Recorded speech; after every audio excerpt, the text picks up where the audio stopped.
श्रीरंगनाथ षडगोपयुगीन्द्र दृष्टं लक्ष्मी सुंकटले करुणैकपात्रं श्रीरंगवीररुद्राक्ष षडगोपहृद्यं वेदान्तदेशिकयतीन्द्रमहं प्रपद्ये श्रीमद्रङ्गचटारि संयमिवरासब्दागमान्तद्वयं श्रीमद्वीररघुत्महाद्य जडजित्पादारविन्दाश्रयं श्रीमद्वेदवदं सदेशिकयतेः कारुण्यवीक्षास्पदम् सेवे रङ्गधुरीणशासनवशं नारायणं योगिनं वेदान्त्यदेशिकयतीन्द्रकटाक्षलब्धत्रयन्तसारमनवद्यगुणमुदाग्र्यं नारायणाद्ययतुर्यकृपाभिषिक्तं श्रीरङ्गनाथयशेखरमाश्रयामः श्रीरङ्गेशकटारादियतीशानपदाश्रयं सुस्मरागवार्यं तं वन्दे सारज्ञभूषणम् श्रीमद्रङ्गचटारि योगिचरणनिस्तात्मरक्षावरम्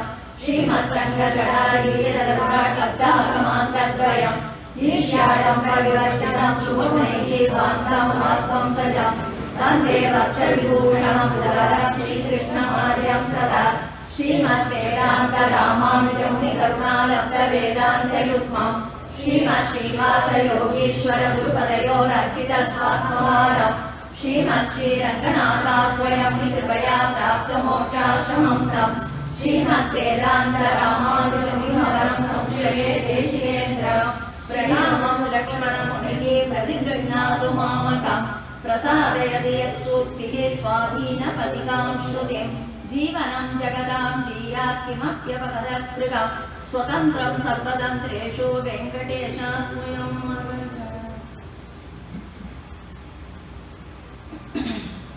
இன்றைய தினம் ஸ்ரீ தேசிக தர்சனம்னு இத்தனை நாள் நடந்த அந்த உபன்யாசத்தை சேர்த்து ஒரு சீடியா வெளியிடும் போகுது.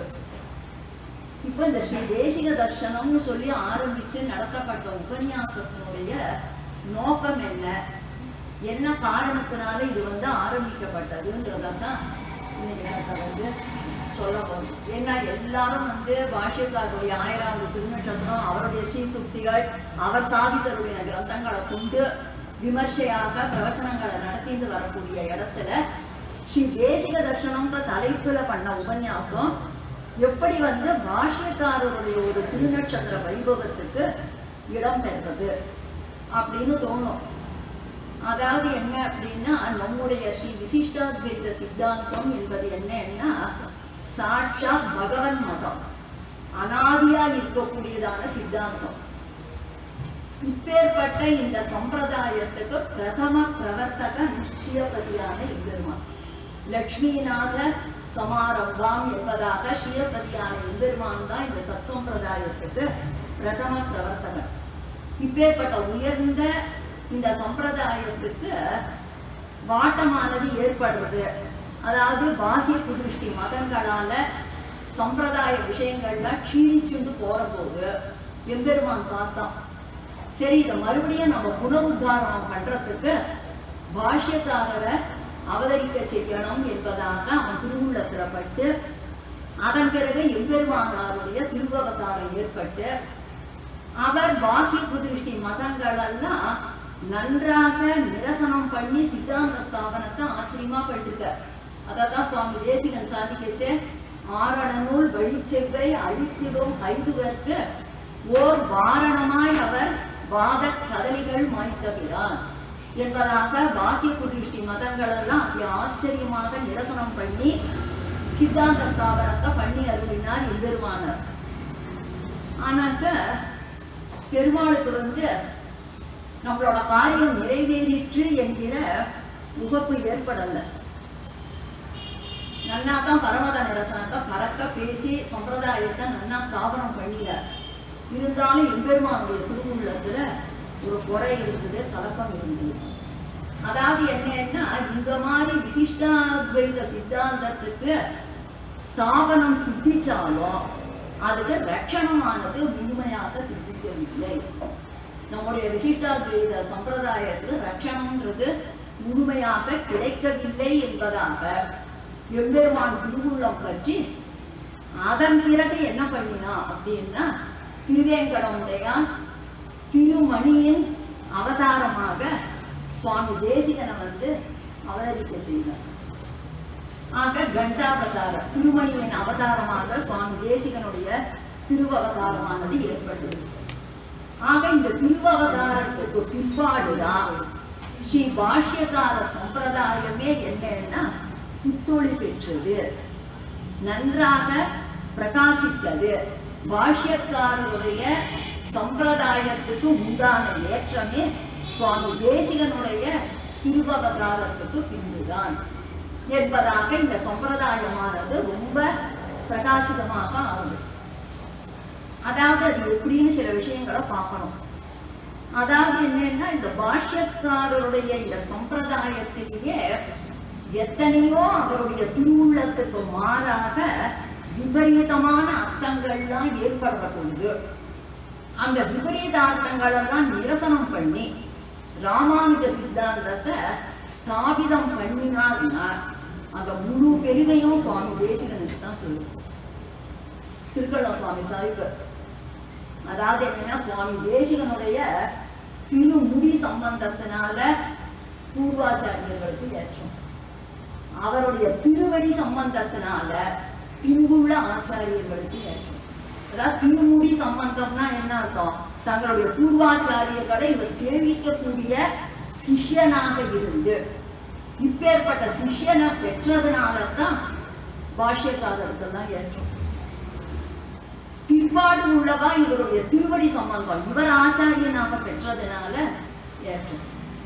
ஆக சுவாமி தேசிகன் முன்புள்ள ஆச்சாரியர்களுக்கு தான் சிஷ்யனா இருந்து ஏற்றத்தை கொடுக்கிறார், பின்புள்ள ஆச்சாரியர்களுக்கு தான் ஆச்சாரியனாக இருந்து ஏற்றத்தை கொடுக்கிறார். அது சுவாமி தேசிகன் தான் அப்பேற்பட்ட ஏற்றத்தை கொடுக்கிறார் என்பதாக சொல்லுது. எதிராஜ சப்தத்தில ஒரு ஸ்லோகம். அதாவது என்னன்னா, குதிருஷ்டி குகனாமுகே நிபததக பரபிரம்மணக என்பதாக சொல்லி கரகிரக விசக்ஷணக ஜெயதி லக்ஷ்மணோயம் மூக்கி என்று சொல்றார். அதாவது எம்பெருமானுக்கே ஏற்பட்ட ஆபத்தை போக்கி குதிருஷ்டிகளுடைய பட்சத்தை நிரசனம் பண்ணி எம்பெருமான கை தூக்கி காப்பாற்றி ரட்சித்தவர் யாருன்னு கேட்ட சுவாமி தேசிகன். சுவாமி எம்பெருமானார் பாஷ்யக்காரர். அதனால எம்பெருமானுக்கு ஏற்பட்ட ஆபத்தை போக்கி கை தூக்கி ரட்சித்தவர் ஸ்ரீ பாஷ்யக்காரர். இப்ப என்னன்னா, பாஷ்யக்காரருக்கு ஏற்பட்ட ஆபத்தை போக்கி கை தூக்கி ரட்சித்தவர் என்று சொன்னார் சுவாமி ஸ்ரீ தேசிகன் தான். ஆக பாஷ்யக்காரர் பெருமாளுக்கு ஏற்பட்ட ஆபத்தை போக்கி காப்பாற்றினார். ஆனா பாஷ்யக்காரருக்கே ஏற்பட்ட ஆபத்தை போக்கி காப்பாற்றி ரட்சித்தவர்னா சுவாமி தேசிகன். அதுவும் 2-3 விஷயம் பார்க்கலாம். பல விஷயங்கள் இருக்கு. இப்ப குறிப்பா சில விஷயங்களை பார்க்கலாம். எப்படி அப்படின்னு கேட்டா, ஸ்ரீபாஷ்யத்துல லகு சித்தாந்தத்துல பூர்வபட்சத்தை நிரசனம் பண்ற பொழுது அங்க வாக்கியார்த்த ஞானத்தினால அவித்யா நிவர்த்தின்னு சொல்லக்கூடிய பட்சத்தை நிரசிக்கிறார். அப்படி நிரசனம் பண்ற போது அந்த சித்தாந்தத்துல என்ன தொடங்குறார் அப்படின்னு கேட்டா, அவித்யா நிவர்த்தி ரேவகி மோட்சகான்றத ஒத்துக்கிறேன், அது ஞானத்தினால உண்டாருதுன்றதையும் ஒத்துக்கிறேன். ஆனால் ஞானம் கிம் ரூபம் இது விவேச்சம் என்று ஆரம்பிக்கிறார் இல்லையா?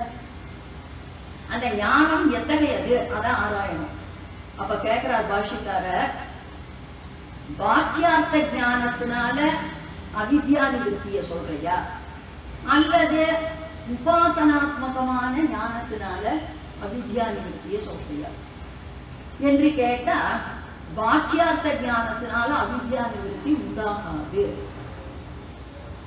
என்று சொல்ற. இந்த வாக்கியார்த்த ஞானம் என்பது விதிக்கு விஷயமாகாத அவிதேய ஞானம் இல்லையா? விதிக்கு விஷயமாகாத அவிதேய ஞானம். அதாவது என்னன்னா, வேதாந்த சவணத்தினால ஏற்படக்கூடியது வாக்கியார்த்த ஞானம். இந்த வேதாந்த விசாரத்துக்கு விதி கிடையாது, அத்தியனத்துக்கு தான் விதி. சுவாத்தியாயம் அத்தியனம், அத்தியனத்துக்கு தான் விதி. இந்த அத்தியனத்தினால வரக்கூடிய இந்த அத்தியனமும் எப்படிப்பட்டது? சாங்கச சிரஸ்கமான வேத அத்தியனம். இந்த அத்தியனத்துக்கு விதி இருக்கு.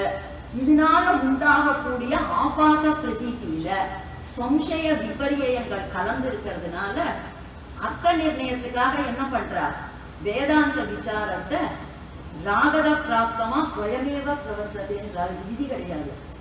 அது அதாவது பிரம்ம ஜிக்யாசான்னு சூத்திரார்த்தமா சொல்லப்படுறது. அப்ப விதி இல்லாத வேதாந்த விசாரத்தினால உண்டாகக்கூடிய தத்துவ ஞானம் என்பது அவிதேய ஞானம், விதிக்கு விஷயம் இல்லை.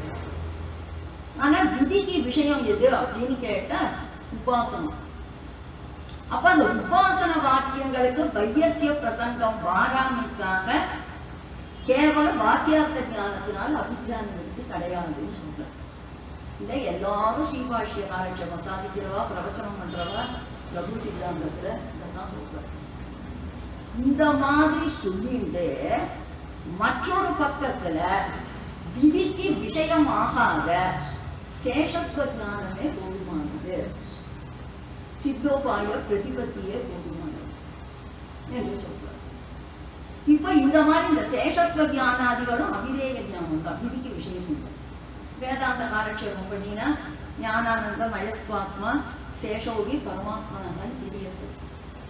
அப்ப இது விதிக்கு விஷயம் ஆகல. இப்பேற்பட்ட விதிக்கு விஷயம் ஆகாத அவிதேய ஞானத்தினால இப்ப என்ன சொல்றா, மோட்சத்தை சொல்றா. சோ ஜீவனேச்சா எதிதே ஸ்வசத்தாயாம் ஸ்துகா எதி ஆத்மதாசியம் ஹரே சுவாமியம் சுபாவம் சதாசிய.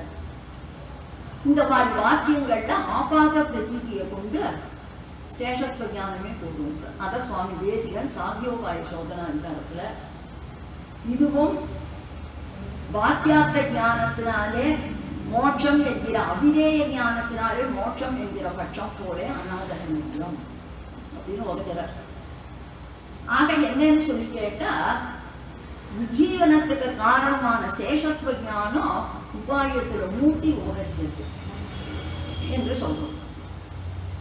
இப்ப அங்க எப்படி உபாசனாதிகளுக்கு வையத்தியம் வரும்னு பாஷ்யக்காரர் சாதிக்கிறாரோ அது போல இங்கேயும் பிரபத்தி விதாயக வாக்கியங்களுக்கெல்லாம் வையத்தியம்.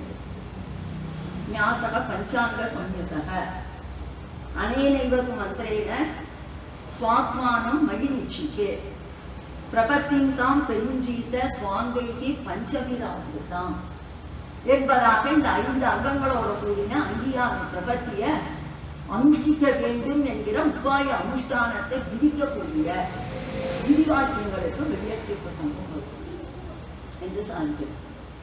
ஆக இப்ப என்னாச்சு, பாஷ்யக்காரர் சாதித்தருளின சித்தாந்தத்துக்கு எதிராக அவிதேய ஞானத்தினால் மோட்சம் என்று சொன்னார். அது நேர ஸ்ரீபாஷ்யத்தோட முரண்படுறது. அதை சாத்தியோபாய சோதனாதிகாரத்துல நிரசிக்கிறார். வாக்கியஜன்ய ஞானத்தினால அவித்யா நிவர்த்தின்னு சொல்ற பட்சம் போல அநாதரீயம் என்று சொல்ற. சரி, இந்த ஒரு விஷயம். அடுத்தது 3வது அத்தியாயம் சாதனாத்தியாயம். அந்த சாதனாத்தியாயத்துல 2வது பாதம் உபயலிங்க பாதம். அந்த உபயலிங்க பாதத்துல கடைசி அதிகரணம் பலாதிகரணம். அந்த பலாதிகரணத்துல முதல்ல சித்தாந்த சூத்திரம், அப்புறம் தான் பூர்வபட்ச சூத்திரம். பலமத உபபத்திகே சித்தாந்தம். அதன் பிறகுதான் தர்மம் ஜெய்வினிக்கு அதையேவ பூர்வபட்சம். இப்ப இந்த இடத்துல முக்கியமான விஷயம் என்னன்னா, பலமத உபபத்திகேன்றதுல பாஷ்யக்காரர் சாதிக்கிற போது பகவான் தான் சர்வ பலப்பிரதன், அவனுக்கு பலப்பிரதத்துவம் சொல்லுவதுதான் உபபத்தி தான் இருக்கு. அதாவது ஜெய்மினி அவளுடைய பட்சம் கர்மாவே பலன் கொடுக்கறதுன்னு சொல்றத கிடையாதுன்னு சொல்றது. தேவதையும் அப்படி உபபத்தேகேன்றதுக்கு சொல்ற போது பரம காருணிகனாயும் பரம உதாரணாயும் சர்வஜனாயும் சர்வசக்தனாயும் உள்ள எம்பெருமான் யாக தானாதிகளால் ஆராதிக்கப்பட்டு உபாசனாதிகளால் ஆராதிக்கப்பட்டு அவரவர்கள் விரும்புகிற ஐகிக ஆமுஷ்மிக அபவர்க்க பலன்களும் இருக்கணும் என்று. அப்ப பெருமாள் சித்தோபாயன ஆறுட சாத்தியோபாயத்தினால வசீகரிக்கப்பட்டவனாய் கொண்டு சித்தோபாயனான்னு சொல்ற. இத சுவாமி தேசிகன் சாத்தியோபாய சோதனாதிகாரத்துல அதே சாதிக்கிறார். யதாதிகரணம் பிரபு யஜனதான ஹோம அர்ச்சனா பரண்யசன பாவனா பிரபுதிவிகி சமாராதிதக பலம் திசதி தேகிகாமிதி சம்பிரதாய ஸ்திதிகி ஸ்ருதி ஸ்மிருதி குருக்திவிகி நயவதிவிகி ஆபாதினக என்று அப்படியே பலாதிகரண சித்தாந்தம் அப்படியே. பெருமாளுக்கு சித்தோபாயத்துவம் சித்திக்கிறதே சாத்தியோபாயத்தை விட்டுண்டாதான், இல்லைன்னா அவன் சித்தோபாயம் இருக்க முடியாது. இது பாஷ்யக்காரர் சாதிக்கிறது. பாஷ்யக்காரர் சாதிச்சத சுவாமி தேசிகன் சித்தோபாய சோதனாதிகாரத்துல சாதிக்கிறார். ஆனா அதே சமயத்துல சாத்தியோபாயத்தினுடைய அனுஷ்டானம் என்பது ஸ்வரூபத்துக்கு விருத்தம். அதனால ஜீவனுக்கு பாரதந்திரிய ஸ்வரூபம் கெட்டு பிடிக்கிறது. பக்தி பிரபத்தி அஞ்ஞானிகளுக்கு உபாயம், ஞானிகளுக்கு அபாயம். அதனால என்ன பூர்வபட்சத்துக்காக இதெல்லாம் கொஞ்சம் சேதம் பண்ணிக்கிறது. ஆக இப்ப என்ன, அஞ்ஞானிகளுக்கு உபாயம், ஞானிகளுக்கு அபாயம் என்று சொல்ற. அதுக்கு மேல ஒருத்தர் ரொம்ப காரசாரமா சொன்ன என்ன தெரியுமா, சரணாகதின்ற ஒரு அனுஷ்டானத்தை பண்ணினா அவளுக்குதான் நமசப்தார்த்தம் தெரியும்னு அர்த்தம். நமசப்தம் என்ன சொல்றது, நம சுவாதந்திரியம், ஜீவனுக்கு சுவாதந்திரியத்தை நிஷேதம் பண்றது, ஜீவனுடைய பாரதந்திரியத்தை சொல்றது. ஆக பாரதந்திரிய ஸ்வரூபத்துக்கு விருத்தம் இப்படின்னு ஒருத்தர் சொல்லி ஒரு மாதிரி இலக்காரமா சிரிச்சார். இப்ப அவளுக்கு அந்த பலாதிகரண சித்தாந்தம் விரோதிக்காத, இல்ல பாஷ்யக்காரருக்கு தான் பாரதந்திரிய ஞானம் கிடையாதா, இல்ல வியாசாதிகளுக்கு தான் சொரூப ஞானம் கிடையாதா என்று பல பல கேள்விகள் வரும். அதனால பாரதந்திரிய சுரூபம் கெட்டுவிடும் அப்படின்னு சொல்லிவிட்டு சித்தோபாய பெற்றார். அதுல இன்னொருத்தர் இதெல்லாம் இருக்கு இல்லையா, அதுல என்ன சொல்றாங்க, பக்தி யோகம் பண்றவா அச்சேதனத்தை பிடிச்சிட்டியா இருந்தா, பிரபத்தி பண்றவா பரம சேதனத்தை பிடிச்சிருக்கா, எல்லாம் இருக்கு அந்த வாக்கியங்கள். இவாட மீமாம்சகாலான்னு அச்சேதனத்தை பிடிச்சிட்டியா இருந்துக்கள். பக்தி யோகம் பண்றவாடும் சாத்விக தியாகத்தோட அந்த உபாசனத்தை பகவான சித்தோபாயமா நினைச்சுட்டு வியாஜமாகத்தான் அனுஷ்டிக்கிறார். அதனால இவன் அச்சேதனத்தை பிடிச்சிட்டு ஏறாங்க.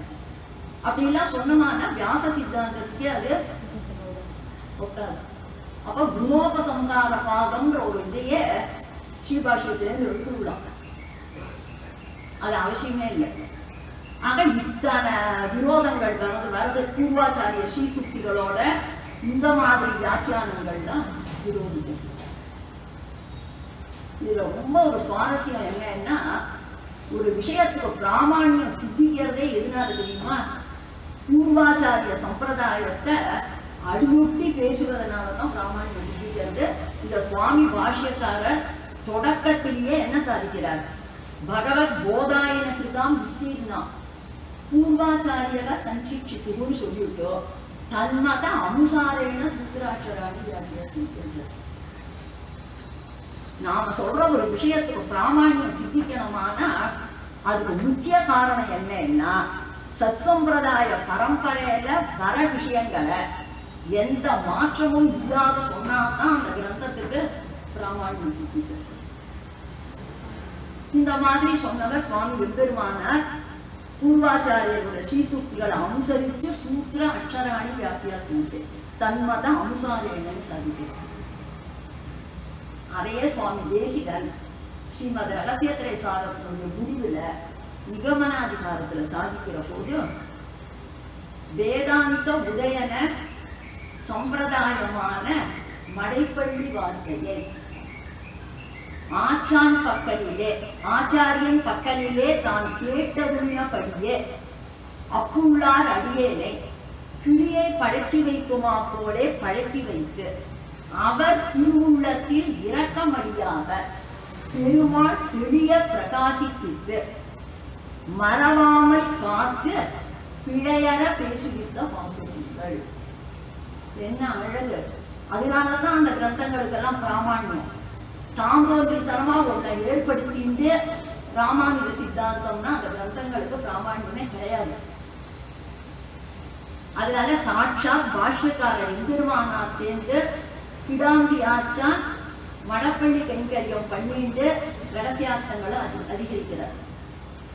அவர் தன்னுடைய திருக்குமாரர் கிடாம்பி ராமானுஜாச்சாருக்கு உபதேசிக்கிறார். அவருடைய திருக்குமாரர் கிடாம்பி ரங்கராஜாச்சார், அவருடைய திருக்குமாரர் கிடாம்பி அப்புள்ளர், அவர் சுவாமி தேசிகனுக்கு உபதேசிக்கிறார். இப்படி பாருங்கள், இத்தனை விஷயங்களை கொண்டு பார்த்தா ராமானுஜ சித்தாந்தம்னு சொல்லிக்கிற இடத்துல எந்த சம்பிரதாயத்துக்கு ராமானுஜர் சாதிக்கிற விஷயங்களை அடியொற்றி வருது அப்படின்னு பார்த்தா அது ஸ்ரீ தேசிக தர்சனம் தான். அதனால ராமானுஜர் உடையவர் அப்படி இப்படின்லாம் பேசுறதுலையும் கோஷம் எடுத்துலையும் ஒரு பிரயோஜனம் இல்லை. மொத்தமாக அவர் சொன்ன வழியோ பின்பற்றல. ஆனா முழுக்க முழுக்க சுவாமி தேசிகன் ஒவ்வொரு இடத்துலையும் சுவாமி எம்பெருமானார அனுசரிச்சு அவருடைய ஒரு ஸ்ரீசுக்திகளை கொண்டு விஷயங்களை சாதிக்கிறார். எம்பெருமானாரில் எல்லா பூர்வாச்சாரியர்கள் ஆளவந்தார்லேருந்து ஆழ்வாராதிகள்லேருந்து அனுகுணமாக இருக்கு. மற்றொரு உதாரணம், அதாவது கீதா பாஷ்யத்தை அருளி செய்கிறார் பாஷ்யக்காரர். அதுல 18வது அத்தியாயத்துல மன்மனாபவ மத்பக்தக மத்யாஜீவாம் நமஸ்குரு மாமே வைஷ்யசி சத்தியம் தே பிரதிஜானே பிரியோசினே என்று பகவான் சொல்றார். அதுக்கு பாஷ்யக்காரர் வியாக்கியானம் சாதிக்கிற போது அந்த இடத்துல என்ன சாதிக்கிறார் அப்படின்னா, அர்ஜுனனை குறித்து பகவான் என்ன சொல்றான், நீ எனக்கு ரொம்ப பிரியதமனா இருக்கிறதுனால நான் உபதேசம் பண்ணின பக்தி யோகம் உன்னை வஞ்சிப்பதற்காக சொல்லவில்லை. கீதா பாஷ்யம், நீ எனக்கு ரொம்ப பிரியதமனா இருக்கிறதுனால நான் உபதேசம் பண்ண பக்தி யோகம் உன்னை ஏமாற்றுவதற்கோ வஞ்சிப்பதற்கோ சொல்லவில்லை. பிரம்ம வித்யையோ உபதேசம் பண்ண என்று சொல்றோம். இந்த மாதிரி பகவான் உன்னை வஞ்சிக்கிறதுக்காக சொல்லல, நீ எனக்கு பிரியமானவன் யார் சாதிச்சிருக்கார்? வியாக்கியான பாஷ்யக்காரர் அந்த ஸ்லோகத்துக்கு கீதா பாஷ்யத்துல வியாக்கியானம் சாதிச்சிருக்கார். இப்பேற்பட்ட உயர்ந்த ஒரு பக்தி யோகத்துக்கு விளக்கம் எப்படி கொடுக்குறா தெரியுமா? அடுத்தது சர்வதர்மான் பரித்திஜ்ய மாமேகம் சரணம் பிரஜன்றது. அவா கொடுக்கக்கூடிய விளக்கம் என்ன அப்படின்னு கேட்ட, சர்வதர்மான் பரித்திஜ்ய அப்படின்ற இடத்துல தர்மான்றதுனால உபாசனத்தை சொல்லி அர்ஜுனன் புத்தியாலே உபாயமாக கருதின உபாசனத்தை அனுவதித்து அதை பரித்திஜ்யன்னு சொல்றான்னு அவளுடைய இருக்கா இல்லையா? இதெல்லாம் நான் ரொம்ப பிரயத்தனப்பட்டு பூர்வபட்சத்துக்காக சேகரம் பண்ணுங்க. அப்படியே வீட்டு 200 மேல ஏறிடும். இப்ப என்னன்னா, அந்த மாதிரி அர்ஜுனனுடைய புத்தியினால உபாயமாக நினைத்த பக்தி யோகத்தை அனுவதித்து அத்தையே பரித்திஜ்யன்றதுனால பெருமாள் என்ன பண்றான், விட சொல்றான். பார்க்க போனா அவளுக்கு அனுவாத பட்சம்ன்றது அவ்வளவு இறக்காரம், விதிபட்சத்துலதான் அவளுக்கு அங்கீகாரம். ஆனா இங்க கஷ்டப்பட்டு இந்த மாதிரி சொல்றோம். அதுக்குதான் இந்த வரியும் இருக்கு. அர்ஜுனனுடைய செருக்கை அடக்குவதற்காக வேண்டா சுமைகளை ஏற்றி அர்ஜுனுடைய கர்வத்தை அடக்கிறதுக்காக உபாயம் அல்லாதத உபாயமாக சொன்னானா அதையே பரித்திஜ்யன்னு சொல்லி சொன்னான். அவன் பாவம் தேவேன்னு எஜ்ரேயஸ்யான் நிஷ்டிதம் பூமி தன்மை சிஷ்யசேகம் சாதிமாத்துவம் பிரபந்தம்னு சரணாகதி பண்ணியிருக்கான். பெருமாள் ரொம்ப உபப்போட பிரீத்தியோட அசூயை இல்லாத உனக்கு தான் எல்லாம் சொல்லணும்னு சொல்லியிருக்கான். அர்ஜுனனுக்கு கர்ப்பிஷ்டன்னு ஒரு பேரையும் சூட்டி அர்ஜுனன் புத்தியினால அதை நினைச்ச உபாயத்தை அனுவதிச்சு பெருமாள் விஷயத்துக்கு இதுவா சொல்லுங்க. கீதா பாஷ்யத்துல சரமஸ்லோக வியாக்கியானத்துல பிரதம யோஜனையில் சாத்வீக தியாகத்தையும் திதிய யோஜனையில் அங்க பிரகத்தையும் அங்கு செய்தார் பாஷ்யக்காரர். இப்ப பாஷ்யக்காரர் சாத்வீக தியாகத்தை முன்னிட்டு அனுஷ்டிக்க வேண்டிய பக்தி யோகத்தை சொல்லி அதுக்கு பிராப்தி விரோதியான கர்மங்கள்ல இருந்து விடுவிக்கிறேன்னு ஒரு நிர்வாகத்தை பண்ணிருக்க. இரண்டாவது நிர்வாகம் சரணாகதியினுடைய ஸ்வரூபமே எந்த பலனுக்கான உபாயம் துஷ்கரமாக இருக்கோ அந்த உபாய ஸ்தானத்துல பகவான் இருக்கும். இப்போ இந்த பக்தி யோகம் மற்றவனுக்கு உபாய விரோதியான பாவங்களை போக்கடித்துக் கொள்வதற்கான பிரதிபதோக்த பிராயச்சித்தங்கள் துஷ்கரமா இருக்கிறதுனால அந்தந்த பாப நிவர்த்திக்கான பிராயச்சித்தத்தை பண்ண முடியாமல் அந்த ஸ்தானத்துல பகவானை நிறுத்துவதாகிற அங்க பிரகத்திய பண்ணா பெருமாள் உபாய விரோதியான பாவங்களெல்லாம் போக்கடித்து கொடுத்து பக்தி யோகத்தை நிறைவேற்றி கொடுக்கிற அங்க பிரகதி. அப்போ சர்வ பாபேபியோ மோட்ச விஷயாமின்றது உபாய விரோதியான பாவங்கள் புரிவிக்கிற. இதான் பாஷ்யக்காரர் சாதிச்சிருக்க கீதா பாஷ்யத்தில். ஒரு பங்கி காட்ட முடியுமா? கர்ப்பத்தை அடக்கிறதுக்காக உபாயம் அல்லாதத உபாயமா சொல்லி பகவான் அதை பரித்திருச்சுன்னு சொன்னான்னு தைரியமா இது பண்ண முடியுமா? ஆக இப்ப இதுலேயே நம்ம வித்தியாசத்தை நல்லா பார்த்துக்கலாம்.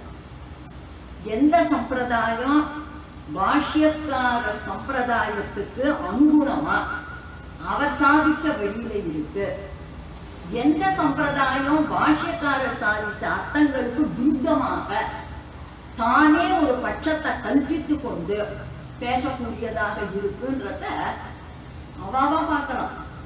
ஒரு சுவாமி ஆச்சரியமா சாதிச்சார்.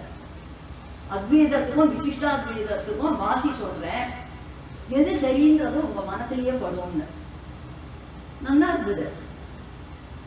அத்வைதத்துல பிரம்மத்துக்கு அவித்தை, விசிஷ்டாத்வைதத்துல ஜீவனுக்கு. அத்வைதத்துல பிரம்மத்தினுடைய அவித்திய ஜீவன் போக்குறான்.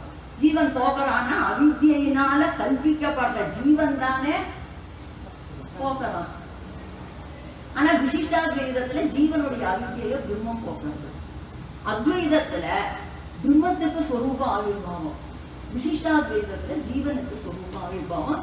எது சரின்றத பார்த்துக்கோங்க. இப்ப நீங்க பார்த்துக்கோங்க, பாஷ்யக்காரருடைய சம்பிரதாயத்துக்கு அனுகுணமா வரக்கூடிய வியாக்கியான கிரந்தங்கள் அவாவா அருளி செய்யுது. சுவாமி தேசிகனுடைய சம்பிரதாயம் பாஷ்யக்கார சித்தாந்தத்துக்கு அனுகுணமா, இல்ல மற்றவர்கள் கிரந்தங்களை கொண்டு அவா பண்ணக்கூடியதான பிரவச்சனங்கள் ராமானுஜ சித்தாந்தத்துக்கு அனுகுணமா நல்லா பார்த்துக்கலாம். ஆக அந்த பக்தி யோகத்தை இதை விட தரக்குறவா பேச முடியாது. அகங்கார கர்ப்பம், அகங்காரம் கலந்திருக்கிறதுனால கங்கா ஜலத்துல கலந்த கல்லு, ஒரு சொட்டு கல்லு மாதிரி பக்தி யோகம். இதை விட கேவலப்படுத்த முடியாது. ஆக எங்கேயுமே பாஷ்யக்காரர் சொரூப விருத்தமா சொல்லாம இருக்கச்சே மோட்சோபாயமா சாதனாத்தியாயத்துல சொல்லி இருக்கிற பொழுது இப்பேற்பட்ட ஒரு நிலைக்கெல்லாம் விருத்தமாக ஒரு சித்தாந்தம் இது அத்தனையும் சுவாமி தேசிகன் சாத்தியோபாய சோதனாதிகாரத்துல கண்டிக்கிறார். பக்தி யோகத்தை ஸ்வரூப விருத்தம் என்று ஒருபடியாலும் சொல்ல வழியில்லை. ஸ்வரூபத்துக்கு நாசத்தை உண்டு பண்றதா, அசம்பாவிதமா, அனர்த்தாபமா, பல கேள்வி 10-12 விஷயத்துல எதிராலையும் உன்னால ஸ்வரூப விருத்தம் சொல்ல முடியாது. நிஜமா சொல்றேன், சுவாமி தேசிகனுடைய ஸ்ரீமத் ரகசியத்திரைசார காலட்சேபம் பண்ணாதவா எவ்வளவு ஸ்ரீபாஷ்யமோ கீதா பாஷ்யமோ எது கேட்டாலோ அவளால சித்தாந்தத்தினுடைய ஒரு நிர்ணயத்துக்கு ஒரு காலம் வர முடியாது. அதுக்குதான் சொன்னேன், எம்பெருமானாரையே கைதூக்கினவர் சுவாமி ஸ்ரீ தேசிகன். ஆக இந்த மாதிரி விஷயங்கள் இருக்கிற போது கீதா பாஷ்யத்துக்கு விரோதமா, ஸ்ரீபாஷ்யாதி ஸ்ரீசுக்திகளுக்கு விரோதமா அத பிரவச்சனம் பண்றச்சே பேச்சு ஒரு விதம், இவாளுடைய கிரந்தங்களை கொண்டு விஷயங்களை சொல்ற போது அப்படியே பேச்சு மாறிடும். அந்த மாதிரி மாறினா இது ராமானுஜ சித்தாந்தமா இல்ல பேச்சு மாறாத பாஷ்யக்காரர் சொன்னதையே அப்படியே ஒரு சாத்தியோபாய சோதனாதிகாரத்தை எடுத்துமானாலும் சரி, அதுலயே அர்த்தானுசாசன பாகத்துல சாங்க பிரபதனாதிகாரத்தை எடுத்துனாலும் சரி, எல்லாத்தையும் பாஷ்யக்காரர் சாதிச்சது, பாஷ்யக்காரர் சாதிச்சதான் மாற்றமே இல்லாத சாதிச்சிருக்க. அப்ப இந்த சம்பிரதாயமானது ராமானுஜ சித்தாந்தமா இல்ல ராமானுஜர் உடையவர் எம்பெருமானார்னு கோஷமிடுறவாளுடைய சம்பிரதாயம் ராமானுஜ சித்தாந்தம். அதாவது என்னன்னா அந்தர்திஷ்டகா பகிஷாந்தகான்னு இருக்கு. உள்ளுக்குள்ள என்னமே வேற, ஆனா வெளியில என்னன்னா அப்படியே ஸ்ரீபாஷ்ய பிரவச்சனம், கீதா பாஷ்ய பிரவச்சனம், அப்படியே பாஷ்யக்காரத்தை வேர்த்து வெளியது. ஆனா இந்த மாதிரி நடக்கும். இதெல்லாம் நீங்க பார்த்தீங்கன்னா அவங்க இந்த தேசிக தர்சனமே நிச்சயம் சுவாமி எம்பெருமானார் திருவுள்ளம் கட்டாயம் உபக்கும். குரவ் வாதி ஹம்சா புதாச்சாரிய சிஷ்யே ஜனா பக்திஹீனா எதீந்திர அப்ரியாசியுண்ட சுவாமி தேசிக நடத்தல அப்புள்ளார் சிஷ்யரான சுவாமி தேசிக நடத்தல ஒருத்தருக்கு பக்தி இல்லைன்னா பாஷ்யக்காரர் திருவுள்ளம் உகக்காது. அவருடைய திருவுள்ளம் உகக்கல்லைன்னா பெருமாளுக்கு அவள்கிட்ட கிருப வராது. புதோ முக்தி வார்த்தாகி தாதிருப்பிதான் மோட்சத்துக்கு வெளியேது அவளுக்கு என்று சொல்றார். அதனால சுவாமி தேசிக தர்சன விஷயமாக சொல்லப்பட்ட அனைத்துமே ஸ்ரீ பாஷ்யக்காருடைய பெருமையை பறைசாற்றக்கூடியதே தவிர மற்றபடி இது தனிப்பட்ட சித்தாந்தம்ன்றது கிடையாது. கடைசியில சாதிக்கிற நிர்திஷ்டம் எதி சார்வபௌம வச்சசாம் ஆவிருத்திபிகி யௌவனம் என்று சொல்றது. எதி பிரபர பாரதி ரசவரேன நீதம் பயக பிரபுல்ல கலிதம் சிரகன்னு சாதிக்கிற. யௌவன காலமெல்லாம் ஸ்ரீபாஷ்ய காலக்ஷேபத்திலேயே இனிதாக கழிந்ததுன்னு சொல்ற.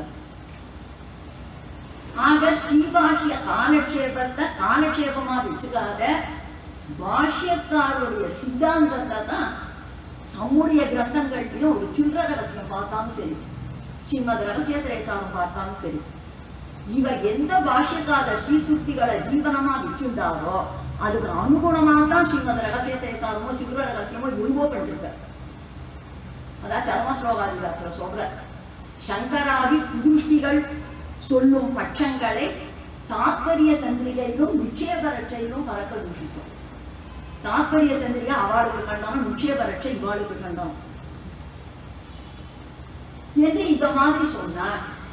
இப்போ பாஷ்யக்காரருடைய சித்தாந்தம் என்று வரபோது அது ஸ்ரீ தேசிக தர்சனத்தை தவிர வேறு ஒன்றுமே ராமானுஜ சித்தாந்தமாக தான் ஆக முடியாது. ஆக ஸ்ரீ தேசிக தர்சனம் தான் ராமானுஜ சித்தாந்தம். சுவாமி தேசிகன் தான் பாஷ்யக்கார திருவுள்ளத்துக்கு உகந்த சிஷ்யன். ஸ்ரீ தேசிக சம்பிரதாயத்தை ஆசிரிக்கிறவா தான் ராமானுஜ சித்தாந்தத்தை சேர்ந்தவர் என்கிற விஷயத்தை கடைசியில நிகமனாதிகாரத்துல நிர்விஷ்டம் எதி சார்வபௌம வச்சசாம் ஆவிருத்திபிர் யௌவனம்னு கபடம் இல்லாத ஆர்ஜவத்தோட சொன்ன வார்த்தை. ஒரு பக்கம் ஸ்ரீபாஷ்ய பிரவச்சனத்தை பண்ணிட்டு மற்றொரு பக்கம் வேற விதத்துல சொல்ற கபட வார்த்தை இல்லை, நேர்மையான வார்த்தை. ஆக பாஷ்யக்காரருடைய சித்தாந்தத்துக்கு ரட்சணமே சுவாமி தேசிகனால ஏற்பட்ட பிறகுதான் பெருமாள் நிச்சயந்தையா ஆகும். இப்பேற்பட்ட ஒரு ரத்தனத்தை நமக்கு ஆச்சாரியனா எம்பெருமான் கொடுத்ததுக்கு அதுக்கு கிருதஜதையை எம்பெருமானுக்கு தெரிவிச்சு ஸ்ரீ தேசிக ஸ்ரீசுக்திகளை கொண்டு பாஷ்யக்காரருடைய பெருமையை அறியணுமே தவிர வேற எந்த சம்பிரதாயஸ்தர்களும் அவ ராமானுஜரை பத்தி அப்படி இப்படின்னு கோஷம் விட்டாலும் அது ராமானுஜ சித்தாந்தத்துக்கும் முற்றிலும் முரணானதே தவிர அது நேர்மையான சித்தாந்தம் கிடையாது. ஆகிய இந்த விஷயங்கள் யாவும் நீங்க அந்த ஸ்ரீ தேசிக தர்சன சீடியை போட்டு பார்த்து நிறைய சுவாமி தேசிகனுடைய சம்பிரதாய கிரந்தங்களுக்கு பிரச்சாரம் ஏற்படணும்.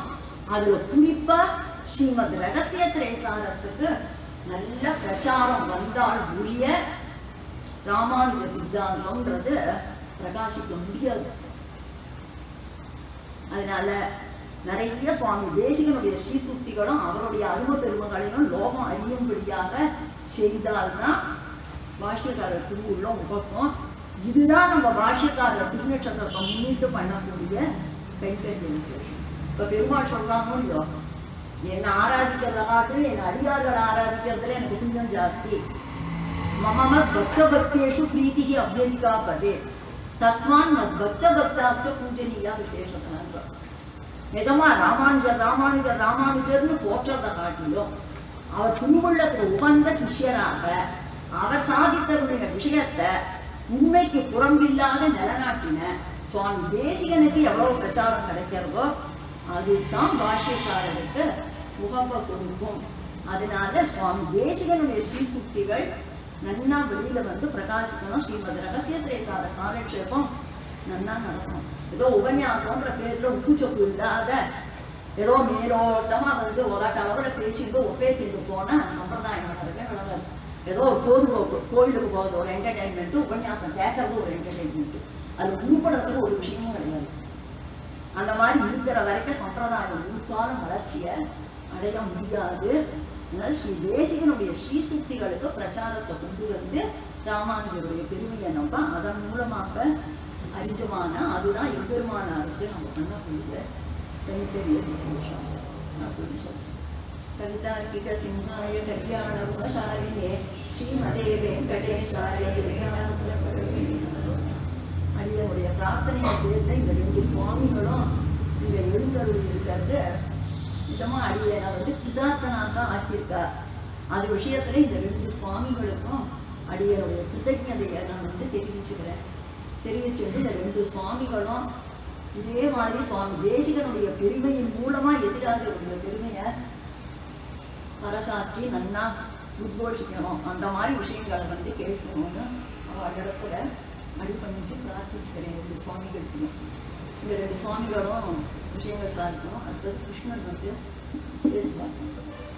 ஆக எல்லாரும் வந்து சுவாமி தேசிகனுடைய பெருமையை பரசாற்றி நம்ம வந்து நம்ம பிறவியை வந்து சபலமாக்கிக்கணும்ன்றத பிரார்த்திச்சு வாட்சிக்கு கை போகுது.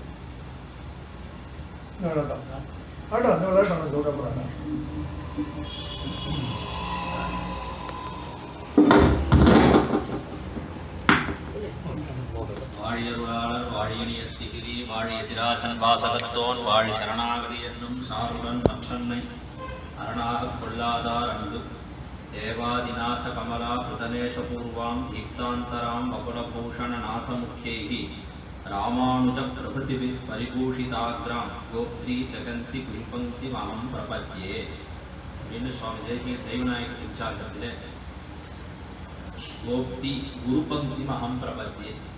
சுவாமி தேசிகனுடைய ஒரு திருவுள்ளம் என்ன அப்படின்னா, இந்த குரு பக்தி இருக்கு, இந்த பரம்பரை, இந்த பரம்பரையை வந்து தியானம் பண்றதுல அவருக்கு அவ்வளோ ஒரு திருப்தி.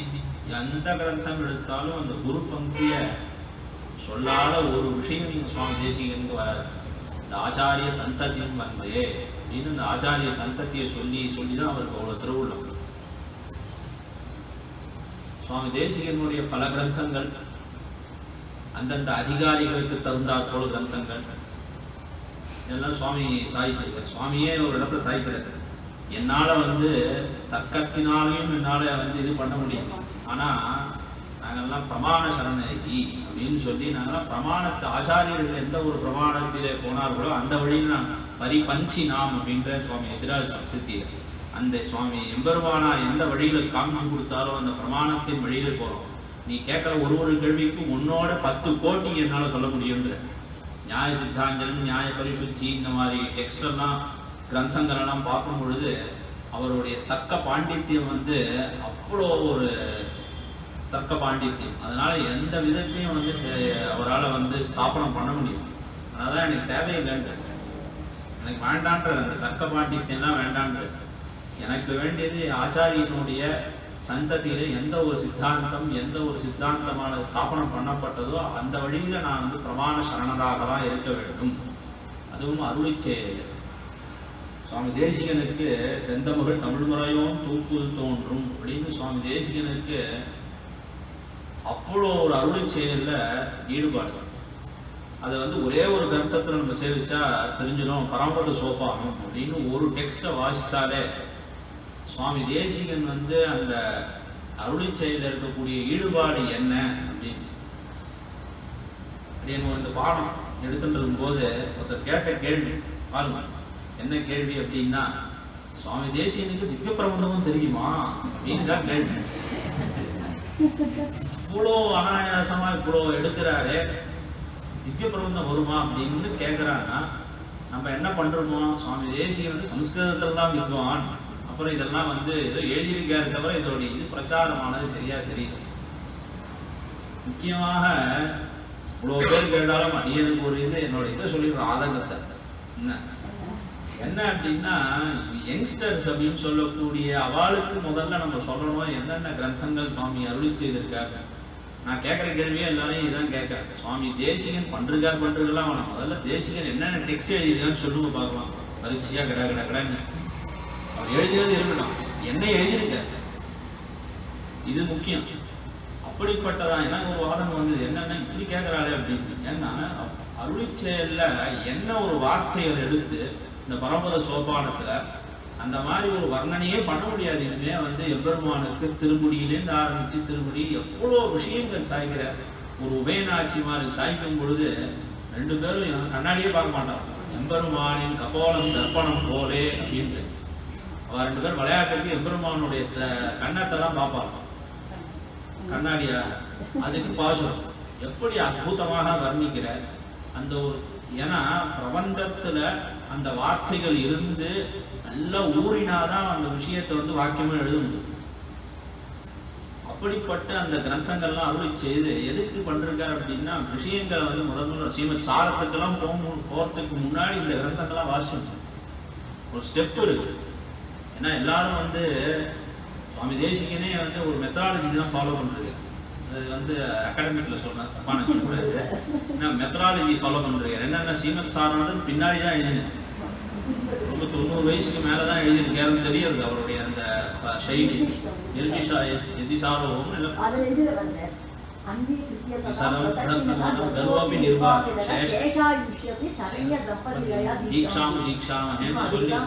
வாக்கியங்களுடைய முதிர்ச்சி ரொம்ப தெரியறது பின்னாடி வர வர. இதுக்கு முன்னாடி இந்த கிரந்தங்கள்லாம் பார்த்தோமானால் இந்த சில்லற ரகசியங்கள்லாம் பார்க்கும் பொழுது சுவாமியோடைய ஒரு மெத்தடாலஜி அதை வாசிக்கணும். முதல்ல ஸ்ரீமத் சாரத்துக்கெல்லாம் போறதுக்கு முன்னாடி சில்லற ரகசியங்கள் இருக்கக்கூடிய மெத்தடாலஜியை பார்க்கணும். ஏன்னா ஒரு தத்துவமாத்து இருக்க அந்த பேர் இருக்கிற ரீதியே ஒரு தனி, அந்த ஒரு எந்த கிரந்தக்காராலும் ஒரு நாமகரணம் பண்றது வந்து அது விசேஷமா இருக்கும். அது சம்ஸ்கிருதத்துல ரொம்ப பிரசித்தி. மணிப்பிரவா லிட்ரேச்சர்னு சொல்லுவாங்க. சம்ஸ்கிருத லிட்ரேச்சர்ல வரும்போது அந்த வியாக்கியானங்கள்லாம் பண்ணும்போது மஞ்சூஷா அப்படின்னா பொட்டி, குஞ்சிகா அப்படின்னு ஒரு வியாக்கியானம், அதுக்கு வந்து சாபி, இந்த மாதிரி வியாக்கரணத்துல கிரந்தங்கள் உண்டு. இந்த மாதிரி பேர் வைக்கிறதே ஒரு சந்தோஷம் அவளுக்கு. ஏன்னா ஒரு ஆக்டா இருக்கும் பேர். இந்த ஸ்ரீமத் சாரத்துக்கு முன்னாடி நம்ம பார்க்க வேண்டிய கிரந்தம் என்னன்னா இந்த சில்லற ரகசியம். ரொம்ப அற்புதமான விஷயங்கள், யாருமே சொல்லாத விஷயங்கள்லாம். அது வந்து அவதாரம்னால, ஏன்னா உச்சியில் கண்டு போய் ஒரு நாள் சுற்றும்பது ஏற்ற உச்சியில் கண்டு போயின்னு திருவேங்கடமுடையான் அவதாரமாக வந்ததுனாலே அவருக்கு அந்த விஷயமானது புரிக்கும் ஆட்டோமேட்டிக்கா. அது ஆச்சாரியனுடைய ஒரு கட்டாட்சம் வழக்கி வச்சிருக்காரு அவருடைய ஆச்சாரியன் அந்த மாதிரி. ஸோ அந்த சின்ன சின்ன விஷயங்கள்லாம் ஒன்று ஒன்றா பார்த்துட்டு வரும்போது என்ன ஆகும்னா ஒரு கிளாரிஃபிகேஷன் அப்படின்னு ஒரு தெளிவான ஒரு ஞானமானது இந்த சில்லற ரகசியம் பெற்று அதுக்கு பிறகு நம்ம ஸ்ரீமத் சாரத்தை பிரவேசம் பண்ணோம் அப்படின்னா, ஏன்னா முதல்ல ஆப்டிடியூட் டெஸ்ட் தான் பாஸ் பண்ணணும் இல்லையோ, அதெல்லாம் பாஸ் பண்ண அப்புறம் தான் நம்ம வந்து இந்த ஒரு மகா பிரவேசம் சொல்லக்கூடியதான இதுக்கு போகணும். அப்படி ரொம்ப அழகான கிரந்தங்கள். அதை வந்து இன்னும் கொஞ்சம் நல்லா பண்ணணும்னு என்னுடைய இது. சில்லற ரகசியம் வந்து ரொம்ப அழகான ஒரு இங்க கோஷ்டி வந்து எல்லாருமே இதெல்லாம் அதிகாரி கோஷ்டி. இது வந்து அதிகாரி கோஷ்டி. இது வந்து விண்ணப்பிக்கிற ஒரு அடியன் மாதிரி இருக்கிறவங்க அந்த மாதிரி தான் வரணும். என்னன்னா சில்லற சேர்ந்து வந்து பார்த்தாதான் அந்த கிரந்தத்துடைய பெருசு தெரியும். அந்த கிரந்தத்துடைய ஒரு வேல்யூன்னு உடல் அந்த வேல்யூவான பொருள் இதுவானது சில்லற சேர்ந்து வரும்பொழுதுதான். ஏன்னா சில்லற ரகசியத்துல ஒரு விஷயத்துக்கும் தனித்தனியா எடுத்து பதம் பிரிச்சு தனித்தனியா எழுதி வச்சதுனால நம்மளுக்கு புரியும். இன்னும் ஜென்ரலா ஒரு இது அஸ்திகிரி மகாத்மியம் இருக்கு. இது நம்ம எம்பெருமானுடைய ஒரு தேவபெருமானுடைய ஒரு சேவை, எம்பெருமானுடைய அழகு சேவைகள். ஆனால் அவர் சுவாமி எழுதிய ரகசியங்கள் பார்த்தோன்னா அது தனியா தெரியும். அது கடைசியில் முடிக்கும் போது சொல்ற இது ஒரு சம்பு மாதிரிப்பா, இது வந்து ஒரு ஆக்டிங், அதுக்கப்புறம் நாடகம், இப்படிலாம் பண்ணக்கூடியதான வகையில் இருக்கக்கூடியதான ஒரு டெக்ஸ்ட் வந்து ஒரு கிரந்தமானது இந்த மெய்வர்த்தமான்யம் சொல்லக்கூடியதான. இப்படி பல கிரந்தங்கள் சுவாமி எதுக்கு நிரவதமா எதுக்கு இவ்வளவு பண்ணணும் சொல்லுவோம். ஒரு டெக்ஸ்ட் முடிச்சுடலாம்னு ஸ்ரீமத் சாரத்தை பண்ணா போறாமே அப்படின்னா தத்துவ ஞானம் இருக்கு. அதுவும் நம்ம சம்பிரதாயம் பொறுத்த வரைக்கும் மாத்தின்றே இருக்கும் புத்தியை, அப்படியே இழுத்துன்னு போயிட்டே இருக்கும். கஜேந்திர ரக்ஷா துரிதம் பவந்தம் கிராகைர்வாகம் விஷயே விகிருஷ்டா அபார விஞ்ஞான தயானுபாவம் ஆப்தம் சதா மட்டபுரம் பிரபத்தியே. ஏன்னா நிறைய இழுக்கும். கிராகான்னு அந்த இடத்துல வந்து முதலை, அந்த முதலை இழுத்துது வேற. நம்மளுக்கு டெய்லி ஒரு 10 முதலை இழுத்துட்டே இருக்கணும். இப்போ தத்துவத்தில் நிலைநாட்டுறதுன்றது ரொம்ப கஷ்டம். அதுக்கு எப்படி போகணும் அப்படின்னா இந்த மாதிரி சின்ன சின்ன ரகசியங்கள்லாம் பண்ணி போகணும் தான் சுவாமி திருவுள்ளப்பட்டிருக்காருன்னு நினைக்கிறேன். யார் யாருக்கோ எழுதினாருந்தெல்லாம் இருந்தாலும் நம்ம எப்படி எடுத்துக்கணும் அப்படின்னா நம்மளுடைய விஷயங்களை ஒரு ஸ்டேஜாக அந்த தத்துவத்தை வந்து புரிஞ்சு புரிஞ்சு புரிஞ்சு அதுக்கப்புறம் இருக்கக்கூடியதான ஸ்ரீமத் ரகசியத்திரை சாரத்து வரைக்கும் போகணும்னா அது ஒரு நிலைநாட்டணும். ஏன்னா திடீர்னு ஸ்ரீமத் சாரத்தில் வந்து சில விஷயங்கள்லாம் வந்து போல்ட் அப்படின்னுவார்கள், ஸ்பஷ்டமாக வந்து அது அப்படியே சொல்லிடுவார். அப்படிலாம் இருக்கும்பொழுது முதல்ல கேட்கும்போது எல்லாருக்கும் அதிர்ச்சியாக இருக்கும் அந்த கிரந்தங்களை. ஸோ முதல்ல பழக்கப்படுத்திக்கணும். அந்த பழக்கத்தை பண்ணுறதுக்கு தான் சில்லற ரகசியங்கள்லாம் பழக்கம். நம்ம வந்து சுவாமியோடைய வே இப்படி இருக்குன்னு சொல்கிறதுக்கு முதல்ல இதெல்லாம் ப்ராக்டிஸ் பண்ணிக்கணும். ப்ராக்டிஸ் பண்ண அப்புறம் தான் வரணும். இப்போ கிரிக்கெட் மேட்ச் லௌகிக உதாரணம் சொல்கிறேன், தப்பான்னு சொல்லியிருக்கேன். கிரிக்கெட் மேட்ச் ப்ராக்டிஸ் மேட்ச்னு சொல்லி ப்ராக்டிஸை பண்ணிட்டு தான் நம்ம வந்து ஃபீல்டுக்கு போகணும். இப்போ இங்கே வந்து அப்படிப்பட்டதான சுவாமி தேசிகனுடைய சில்லற ரகசியாதிகள்லாம் நல்லா பண்ண நம்மளுடைய என்ன ஆகிடும்னா நம்மளுடைய தத்துவ ஞானமானது நல்லா திடமான அப்புறம் அங்கே போன அப்புறம் இப்படி தான் இருக்கும்னு கொஞ்சம் யூகிக்கிறதுக்கு நம்மளுடைய மென்டலாக நம்ம வந்து ப்ரிப்பேர் ஆகிடும். ஏன்னா சில விஷயங்கள்லாம் சொல்லும் பொழுது இவ்வளோ ஒரு ஆதங்கம் அம்மங்காருக்கு என்ன அப்படின்னா சுவாமி தேசிகனுடைய கிரந்தங்களுடைய விஷயங்கள் வந்து இன்னும் சரியாக யாரும் தெரிஞ்சுக்கலையேன்னு ஒரு ஆதங்கம் அவளுக்கு. பேசும்போது தெரியும் அவளுடைய விஷயங்கள் ஏன்னா இருக்கிற ஃபேக்டர். ஏன்னா படிக்கிறதுக்கு நம்மளை, ஏன்னா சுவாமி தேசிகனே சாதிச்சார், அல்பஸ்ட காலகா பகு விக்னானி, காலமோ சிறிது, அதில் இருக்கக்கூடிய விக்னங்கள் இருக்கே பலது. தத்துவம் அப்படின்னு தெரிஞ்சுக்கணும்னா தத்துவத்தை ஒழுங்காக தெரிஞ்சுக்கணும்.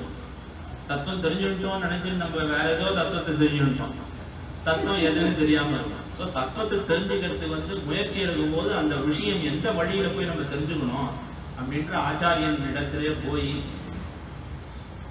எவ்வளோ சிரமப்பட்டு கிரகிச்சிருக்கான்னு சொல்ல தெரியுது ஆச்சாரியனுடைய இது. அடியெல்லாம் ஏதோ சின்ன ரொம்பலாம் இது இல்லை. சதசெல்லாம் போகும்போது பூச சுவாமிலாம் வியாக்கியானங்கள்லாம் சாய்க்கும் போது அவர் வந்து ரொம்ப பேச மாட்டார், அப்சர்வர் தான். அதெல்லாம் நான்லாம் அப்போ ஞானம் இல்லை அவர்கிட்டலாம் போய் அந்த சதஸில் இங்கே தூரம் உட்காந்துன்னு இருப்போம். இருந்தால் கூட அப்படியே பார்த்துட்டு இருப்பேன். ஆனால் கடைசியில் ஒரே ஒரு கேள்வி தான் கேட்பேன். அந்த கேள்வியில் ஏகப்பட்ட சர்ச்சை வந்துடும், எப்படி ஸ்தாபனம் பண்ணணும். அந்த மாதிரி மகனீயர்களிடத்தில்தான் கிரகித்த வித்தையானது யோ அந்த பிரவிஷ்ய. நான் பார்க்கும்போது அந்த ஆச்சாரியர்கள்லாம் உள்ளே இருந்து அந்த அந்யான்யம் அந்யாமகேன்ற ஹயக்ரீவன் தான் எனக்கு நாக்கில் இருந்து சொல்லின்னு இருக்கார் அப்படின்ற மாதிரி இவாளுக்கு அந்த ஆச்சாரியர்களுடைய ஒரு கட்டாட்சத்தினாலே அப்படியே பிரவாகமாக அந்த பங்கிகள் வந்து எனக்கு ஒரு சந்தேகம். இவ்வளோ பெரிய ஆச்சாரியர்களாக இருந்தால் அவளுக்கு அந்த நுற்று ஆயிருந்தா அந்த ரகசிய ஸ்ரீமத் சாரெல்லாம் விடுகளுன்னு சொல்லுவாளான்னு. ஏன்னா அரியவங்களுக்கும் அப்படியே ஆத்திர பெரியவாள்லாம் பார்த்துருவோம், சொல்லிகிட்டே இருப்பாளுக்கு டக்குன்னு பங்கி வரணும். பங்கி வாக்கியம்னு பேர். ஸ்ரீபாஷ்யத்தையும் சொல்கிறா, அதே மாதிரி ஸ்ரீமத் சாரம் அது வந்து வாயில எப்பயுமே அனவரதம் அதே நினைச்சு கொண்டு இருப்பதுனால அது ஆட்டோமேட்டிக்காக வந்துடுறது அவளுக்கு. அது வந்து இதோட கனெக்ட் பண்ணணும். ஸ்ரீபாஷ்யத்துல விஷயம் இருக்கு, இந்த விஷயம்தான் இதுல ஸ்ரீமத் சாரத்துல இந்த அத்தியாயத்தை சொல்லணும்னு ரொம்ப கஷ்டம். ரொம்ப அதே ஊறி நிமக்னால் ஆனாதான் புரியும். ஏன்னா ரெண்டு விஷயத்தையும் ஒழுங்கா புரிஞ்சவாளுக்கு தான் அது சமன்வயப்படுத்த தெரியும். அடியனை கேட்டால் கூட கஷ்டம், எனக்கு தெரியாது எந்த பங்கு எங்கே இருக்கான்னு தெரியாது. இருக்கிற ஃபேக்டை சொல்லணும். அவ்வளோ ஒரு விஷயத்தை திடீகரணம் பண்ணி இவ்வளோ பேருக்கு சொல்கிறா. நான் இன்னும் கொஞ்சம் ஒரு விண்ணப்பம் வச்சுக்கிறேன், கொஞ்சம் கலர்த்துக்கு இன்னும் ஒரு லிபரலாக சில பேருக்கு எல்லாருக்கும் சொல்லலாமே அப்படின்னு. சொரூபத்துக்கு இல்லை, இன்னும் யங்ஸ்டர்ஸுக்கெல்லாம் விஷயங்களை இன்னும் கொஞ்சம் லேவாக இறங்கி சுவாமி தேசிகனுடைய கிரந்தங்களை வந்து சொல்லலாம் அப்படின்னு என்னோட திரும்புகிறோம். இன்னும் கொஞ்சம் யங்ஸ்டர்ஸ் இவாள்லாம் இருக்கு, இவாள்லாம் அதிகாரிகள் ஜெனரேஷன் யங்ஸ்டர்ஸ்ல சொல்லணும். அவளை வந்து ரொம்ப இதெல்லாம் பண்ணாது, இதெல்லாம் தேசிகன் அப்படின்னு சொல்ற மாதிரி. ஏன்னா யாரும் சொன்னா அந்த விஷயங்கள் போய் சேருமோ அவ சொல்லணும். நான் சொன்னா யாரும் 2 பேரும் கூட கேட்க மாட்டாங்க. அந்த மாதிரி சொல்றவா வந்து சொல்லணும் விஷயங்கள் யங்ஸ்டர்ஸுக்கு போகணும். முதல்ல அவளுக்கு தான் ஏதோ ஒருத்தர் வரான்னா இன்னொரு 10 பேர் அடுத்த நாள் வருவாப்பா, கேட்கவான்னு இல்லை, வரணும், அதுதான் வரணும். ஏன்னா அவ்வளோ விஷயங்கள் வந்து சொல்லியிருக்கா. அந்த விஷயத்தை வந்து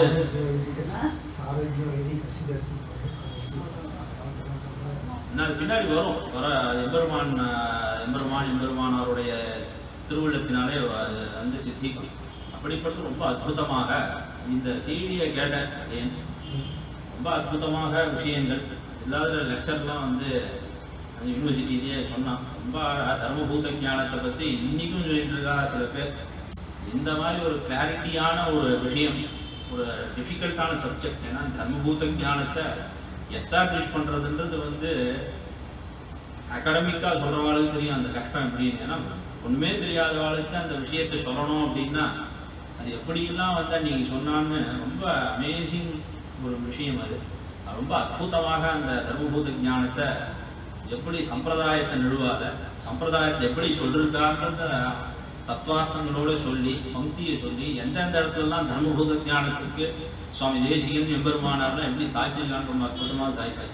அது இல்லாத கீதை 3 லெக்சர் வந்து எம்பெருமானாருடைய இதுக்கோசரம் வச்சோம். 3 லெக்சர்லையும் ரொம்ப அற்புதமாக அந்த டைம் கன்ஸ்டன்ட் அவளுக்கு வந்து டைம் இன்னும் நிறைய வேணும். அடிக்கனோட நிர்பந்தத்தினால ஒரு 2 மணி நேரம் 1 மணி நேரம் வந்து அந்த டைம் ஷார்ட் பண்ணமே தவிர ரொம்ப அற்புதமாக அந்த சாரத்துக்கு பிரதம ஷட்க திருத்திய ஷட்கங்கள் பூர்த்தியாக மத்தியமங்கள்லாம் ரொம்ப அழகாக சாரமாக சொன்னார்கள். இன்னும் மேலே மேலே இந்த விஷயமானது எல்லாருக்கும் போய் பிரவர்த்தித்து பண்ணிட்டு இருக்காவா.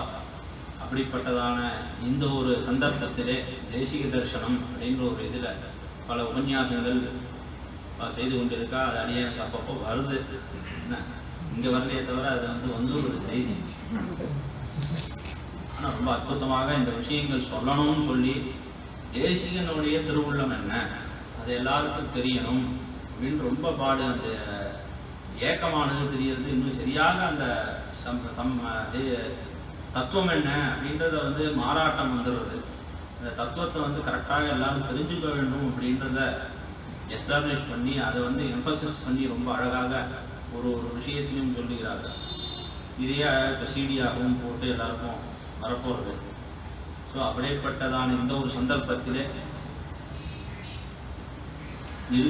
இருக்கக்கூடியதான இங்கே இருக்கக்கூடியது எல்லாருக்கும் சேர்த்து கேட்டோம்னா ஞானத்திலையும் சரி வயசுலையும் சரி என்ன இருக்கக்கூடியதான கடைசி இது ஏதோ ஒரு ஸ்தானத்தில் இருக்கிறதுனால ஒரு பிரமிப்பு தோணும் எல்லாருக்குமே தவிர என்ன அந்த ஸ்தானம் பிரமிப்பை தவிர அடியனுக்கு வந்து ஒன்றும் இல்லைன்னு தெரியல. நெய்ச்சான சந்தானம்னா இல்லை, நெய்ச்சான சந்தானம் இருக்கிறவா பண்ணிக்கணும். ஒன்றும் இல்லாத ஆளுக்கு அப்படி ரொம்ப அற்புதமாக என்னையும் வந்து இந்த விஷயத்தை 2 விஷயம் நான் கேட்டேன். அப்பயோ சொல்லும் போது பெரியவாள்லாம் இருக்கும்போது அடியன்னு கூப்பிட்டு இது பண்ணணும். ஆனால் கேட்கறதுக்கு வரும் அவள் கேட்குற உபன்யாச ஸ்ரோதாவாக இருக்கேன் அப்படின்னு 2 வார்த்தை சாய்க்கணும்னு ரொம்ப அழகாக அந்த தினந்தோறும் ஒரு விஷயத்தை வந்து ஸ்ரோதவியா மந்தவியா நிதித்தியாசித்தவியா அப்படின்னு உபனிஷத்தில் சொன்ன வாக்கியம் இது.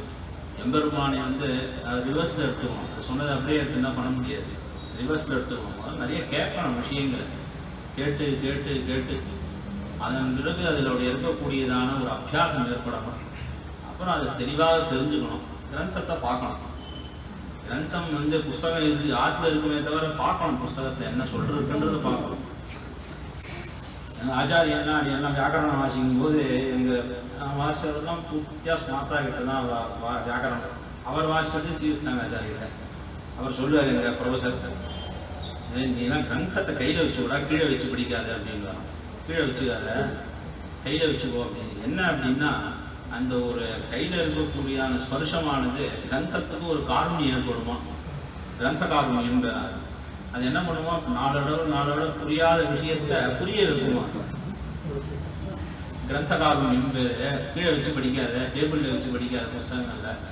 அதனால் புஸ்தகம் வாசித்து பார்த்து அப்புறம் கேட்டு இந்த மாதிரி அபியாசம் பண்ணி நம்ம வந்து தெரிஞ்சுக்க வேண்டிய விஷயம். அந்த விஷயத்தை எல்லாம் ரொம்ப அழகாக வந்து எல்லாருக்கும் வந்து தெரிய வேண்டும்ன்றதுக்காக ரொம்ப நாளாகவே இந்த விஷயங்கள்லாம் ஸ்ரீமத் சாரம், அப்புறம் பகவத் விஷயம் கீதா பாஷ்யம், ஸ்ரீபாஷ்யம் கூட சாதிச்சிருக்கா போகிறது.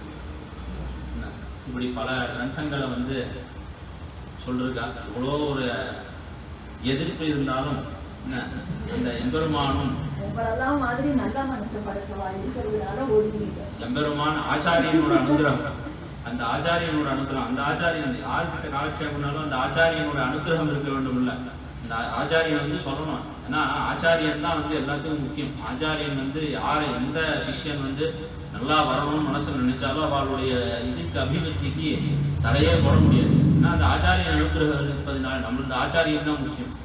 இப்போ ஆச்சாரியனுடைய அனுகிரகத்தினாலும் எம்பெருமானுடைய அனுகிரகத்தினாலும் இந்த விஷயம், இந்த கோஷ்டியானது இன்னும் கொஞ்சம் மேல் மேலே வளர வேண்டும் என்று எம்பெருமான் சோடியை பிரார்த்தித்துக் கொண்டு அடியனுக்கும் ஒரு வாசிக்க கைத்தறியும் இந்த சபை முன்னாடி வைப்பதற்கு அவகாசம் கொடுத்த அனைவருக்கும் அவருடைய திருவடி வாரத்திலே கிருத்தஜ்ஞதா நிவேதனம் செய்து கொண்டு நன்றி. சுவாமியை காலட்சேபத்துக்கு வந்த நாளைக்கும் முதல்ல என்ன சாதிச்சார், யாருக்காவது ஏதாவது சந்தேகம் இருந்தா கொள்ளுங்க. எல்லாம் கம்முன்னு உட்காந்துருக்கிறத பார்த்துட்டு சரி யாரும் புஸ்தகம் பிரிக்கலன்னு தெரியுது. புஸ்தகத்தை பிரிச்சுட்டானா இந்த இடம் சந்தேகமா இருந்தாலும் சந்தேகம்னு கேட்க முடியும். யாரும் புஸ்தகத்தை பிரிக்கலன்னு தெரியறதுன்னு அவங்க காலட்சேபம் பண்ணாங்க. அந்த மாதிரி நிஜமாவே அந்த காலத்துல ஒரு திருக்கண்ட சுவாமி புருஷ சுவாமின்னா இவ்வளோ ஒரு கிருபையோட கூட ஒரு நிமிஷம் ஸ்திரீகள் தானே இவர்கள் மூஞ்சியை வச்சுட்டு என்னதான் சொல்றதுன்னு நீ நினைச்சிருக்கலாம். ஆனா அவ்வளோ ஒரு கிருபையோட அன்னைக்கு ஒன்றும் தெரியாத காலத்துல அவர் சாதிச்ச திருக்கண சுவாமி சாதிச்ச ரகசிய பேசாலும் சரி. அப்புறம் எங்க மெட்ராஸ் வந்ததுக்கு அப்புறம் ஒரு புருஷ சுவாமி இடத்துல அப்படியே புள்ளையா விஷயங்கள் அந்த மாதிரி அவர் சாதிச்ச காலட்சேப விஷயங்களும் சரி. அதுதான் நமக்கு இன்னைக்கு ஒரு உறுதுணையா இருந்து ஒரு 4 வார்த்தை பேசணும்னா அந்த மகான்கள் போட்ட பிச்சை தான். நிச்சயமா அந்த அத்தனை பெருமையும் அந்த சுவாமிகளுக்கு தான் போய் வந்து எல்லாரும் இருந்துதானா நல்லா இருக்குன்னு தோணிதானா அந்த பெருமை மொத்தமுமே சுவாமிகளுக்கு தான் போய் சேரும். அந்த சுவாமி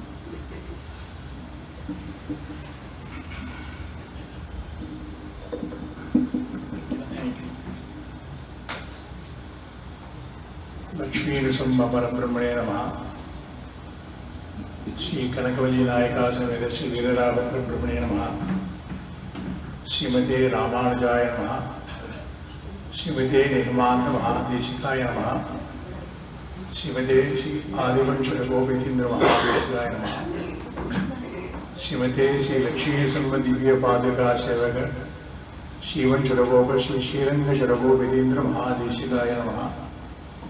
श्रीमते श्रीवंश गोप श्री वीरराघव गोपेन्द्र महादेशिकाय नमः. श्रीमते श्रीवंशर गोप श्री वेदांत देशीन्द्र महादेशिकाय नमः. श्रीमते श्री लक्ष्मी सुम दिव्य पादुका सेवक श्रीवंशर गोप श्री नारायण यतीन्द्र महादेशिकाय नमः. श्रीमते श्रीवंशर गोप रंगनाथ यतीन्द्र महादेशिकाय नमः. श्रीमते वात्स्य क्षमार्य महादेशिकाय नमः.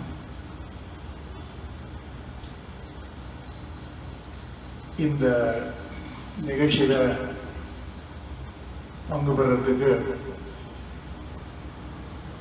அதிர்ஷ்டம் பண்ணியிருக்கேன்னு சொல்லலாம். என்ன அதிர்ஷ்டம் கேட்டா,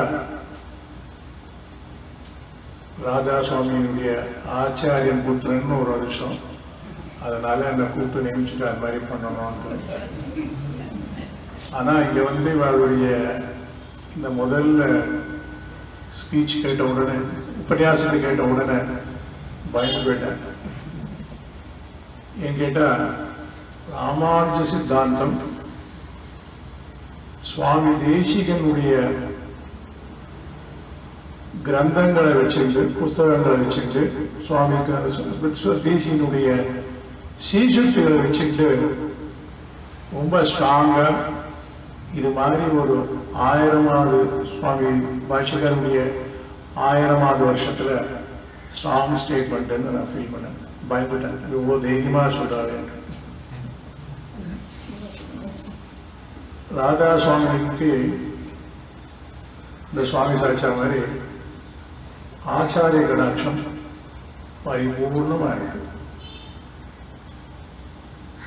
பல தரம் நாங்கள் பேசியிருக்கோம், பல சமயங்கள் எதிர்ப்புகள் இருந்திருக்கு. இருந்தாலும் திருக்கலன் சுவாமியோ புருஷ சுவாமியோ திருக்குடந்தாண்டவனோ இல்லை மிகவும் ஐஷிங்கரோ பூர்வஸ்வத்தில் ஞானத்தை அப்படியே ஊற்றிருக்காங்க. அந்த ஞானத்தை வெளிக்கொண்டு வர இந்த நாலேஜ் ட்ரான்ஸ்ஃபர் சொல்லிட்டு எல்லாரும் இப்போ இந்த மாடர்ன் லாங்குவேஜில் சொல்கிறோம். இந்த நாலேஜ் ட்ரான்ஸ்ஃபர் ஸ்ரீகளுக்கு எப்படி நடக்கும்? வைதிகமாக இருக்கவாள்லாம் ஒத்துக்கவே மாட்டாங்க. அது பிரச்சனையாகவே பண்ணார். அப்படியே தகப்பனார் அதை நிசோப்பிரியாவை எடிட்டோரியலாக எழுதி அதை பெரிய வித்வான்கள்லாம் தப்பு சொல்லி, சில வித்வான்கள் சரின்னு சொல்லி, ராதா சுவாமியே ஒரு ஆச்சாரியன் கேட்டு இவ்வளோ நன்னா கிரகிச்சிருக்கியே, இவ்வளோ நன்னா சொல்றியே சொல்லி ஆசீர்வாதம் பண்ணார் பரவாயில்ல சுவாமி. காரணம் என்னன்னா ராதா சுவாமியுடைய இன்டெப்த் ஸ்டடி. ஒரு அனாலிசிஸை மாத்திரம் நான் சொல்றேன். காலக்ஷேபம் படியை கட் பண்ணும்போது ஆப்சர்வராக தான் இருப்பாள். ஏன்னா காலக்ஷேபம் பற்றி எப்படின்னா புருஷா முன்னாடி உட்காந்துப்பா, முன்னாடிகள் பின்னாடி உட்காந்துப்பா, அவனுடைய கேள்விகள்லாம் கேட்கறதெல்லாம் பின்னாடி. ராதாவும் அம்மாவை காலக்ஷேபம்லாம் முடிஞ்ச உடனே தனியாக ஏகாந்தத்தில் எல்லா கேள்வியும் கேட்பான். டவுட்ஸ் மொத்தத்தையும் கிளாரிஃபை பண்ணிட்டு நோட்ஸ் எழுதி வச்சுக்கணும். சமீபத்தில் நடந்த போன வருஷம் வந்த ஃப்ளட்டில் மழை இதுவாக எடுத்து வசூலாம் போயிருந்தப்பா அதெல்லாம் உங்ககிட்ட எப்படி இருக்குன்னு நானும் அதே செஞ்சது தான் இருக்கேன். ஆனால் அப்பாவோட திருப்பி நாங்கள் க்ளீன் பண்ணி பார்க்கும்பொழுது ராதா சுவாமி எழுதினுடைய புஸ்தகம் அப்படியே கிடைச்சது எங்களுக்கு. அது ஒரு ஆச்சாரியனுடைய அனுகிரகம் தான். இந்த ஆச்சாரியனுடைய அனுகிரகத்தை எப்படி டிரான்ஸ்லேட் பண்றது? எல்லாரும் சுகிருதத்தை பண்ணிருக்கோம். பாஷிகாருடைய 1000வது வருஷத்துல பார்ட்டிசிபேட் பண்ணி எல்லா இடத்துலையும் கலந்துட்டு காரியங்கள் பண்றோம். அதே போல சுவாமி தேசிகனுடைய 750வது திருநட்சத்திரம் வரப்போகுது 2018 புரட்டாசி சுவாமத்தில். இது ரெண்டுத்துலையும் நமக்கு சேர்ந்துக்கிற பாக்கியம் கிடைச்சிருக்கு. அந்த பாக்கியத்துக்கு காரணம் ஆச்சாரியனுடைய அனுகிரகம். அந்த ஆச்சாரியனுடைய அனுகிரகத்தை எப்படி உங்களுக்கு, அதாவது யங்கர் ஜெனரேஷன், சுவாமி சொன்ன மாதிரி சிறியவர்கள் வரப்போவது இல்லை. அவளுக்கு உண்டான டெக்னாலஜி நீங்க கொண்டு வந்து சொல்லி கொடுத்தா ஒரு வேலை உண்டு. எக்ஸாம்பிள் இப்போ நீங்க சிடி கொண்டு வர, சிடி கொண்டு வந்து அதில் ஒரு இன்ட்ரெஸ்டான சப்ஜெக்டை சொன்னாருன்னா புரியும். இல்லை சில இடத்துல இப்போ டைரெக்டாக பாஷிகார் உற்சவம் நடக்க போகிறது, 1000வது உற்சவம், எல்லாரும் வந்து சிவாஷி காலக்ஷேபம் பண்ணுவோம், சிவாஷி உபன்யாசம் கேட்போம் அப்படின்னு சொல்லிட்டு சில பேர் பண்ணிட்டு இருக்காங்க. அவளுடைய கைங்கரியமாக பண்ணிட்டு இருக்காங்க. அங்கே போய் உட்காந்து கேட்டால் ஒன்றும் புரியல. முதல்ல தியானத்தை ஆரம்பிச்சுமே பயமாக இருக்கு. அதுக்கப்புறம் அவள் சொல்கிறாளேன்னு சொல்லிட்டு காலக்ஷேபம் போயிட்டு வரான். ஏன்னா அவளுக்கு ஆரம்பம் பேஸ் சரியில்லை. ராதா சுவாமி சொன்ன மாதிரி சில்லற ரகசியத்தை முதல்ல ஆரம்பிக்கும். பெரியவாளுடைய காலக்ஷேப பத்தியில் சில்லற ரகசியம் ஆரம்பிச்சு ரகசியத்திரேசான ஆன பிறகுதான் பாக்கி சப்ஜெக்ட் போவா. அப்புறம் கீதா பாஷ்யம் நடக்கும். அதுக்கப்புறம் தான் ஸ்ரீபாஷ்யம் பகவத்கீதை நடக்கும். அந்த மாதிரி ஸ்டேஜில் வச்சு இது மாதிரி ஒரு குழந்தைகள் வரணும்னு அந்த சுவாமி சொன்ன மாதிரி வரணும்னா அட்ராக்டிவாக சின்ன சின்ன சில்லற ரகசியங்களை சொல்லி ரெக்கார்ட் பண்ணி டிஸ்ட்ரிபியூட் பண்ணணும். அது வந்து உங்களுக்கு அட்ராக்ஷன் வரும். இப்போ வந்து நீங்கள் எடுத்து பார்த்தாலும் ஆவரேஜ் ஏஜ் 45+ இருக்கலாம். தப்பாக எடுத்துக்காதீங்க, 45+ இருக்கலாம். அந்த ஏஜ் குரூப்பு தான் உங்களுக்கு இந்த மாதிரி ஏஜ் வருது. கன்சர்வேட்டிவாக இருக்குன்னா ஏஜ் ப்ரொஃபைல் பார்க்கும் பொழுது கிரகஸ்தாருக்கும் சரி, உங்கள் புருஷாளுக்கும் சரி, முன்னாடிகளும் சரி, ஒரு ஸ்டேஜில் வந்துட்டு இருக்கோம். நானே எடுத்துட்டா இனிஷியல் ஸ்டேஜஸில் திருவள்ளூரில் இருந்துச்சு. அப்போ காலக்ஷேபம் பண்ணேன். அதுக்கப்புறம் டெல்லிக்கு போயிட்டேன். அப்போ வெளிக்கு போயிட்டேன். ரொம்ப வருஷம் போயிட்டேன். அப்புறம் 1998க்கு அப்புறம் வந்து இங்கே வந்து காலக்ஷேபம் பண்ணிட்டேன். அந்த critical period your life important. அப்போ அதில் எல்லாரும் நம்ம எல்லாரும் போயிடுவோம். முன்னாடிகளுக்கு குழந்தைகளை அப்படிங்க குழந்தைகள் படிப்பு, அதுக்கப்புறம் கல்யாணம் காலத்தையும் போயிட்டு அப்புறம் இந்த ரிட்டையர்மெண்ட் ஸ்டேஜ் வரைச்சதான் இது மாதிரி ஒரு ப்ராக்டிக்கல நம்ம காலக்ஷேபம் கேட்குறோம். நல்ல பொழுதுபோக்கணும்னு சொல்லிட்டு நற்பொழுதுபோக்கம் இங்கே வரும். அந்த மாதிரி டயத்துல தான் இந்த மாதிரி ராதா சுவாமி மாதிரி despite all the issues controversies தைரியமா சொல்றாங்க. அந்த தைரியத்தை ஊக்குவிச்சு நீங்களை பண்றது ரொம்ப நல்ல சமாச்சாரம். பாஷிகாருடைய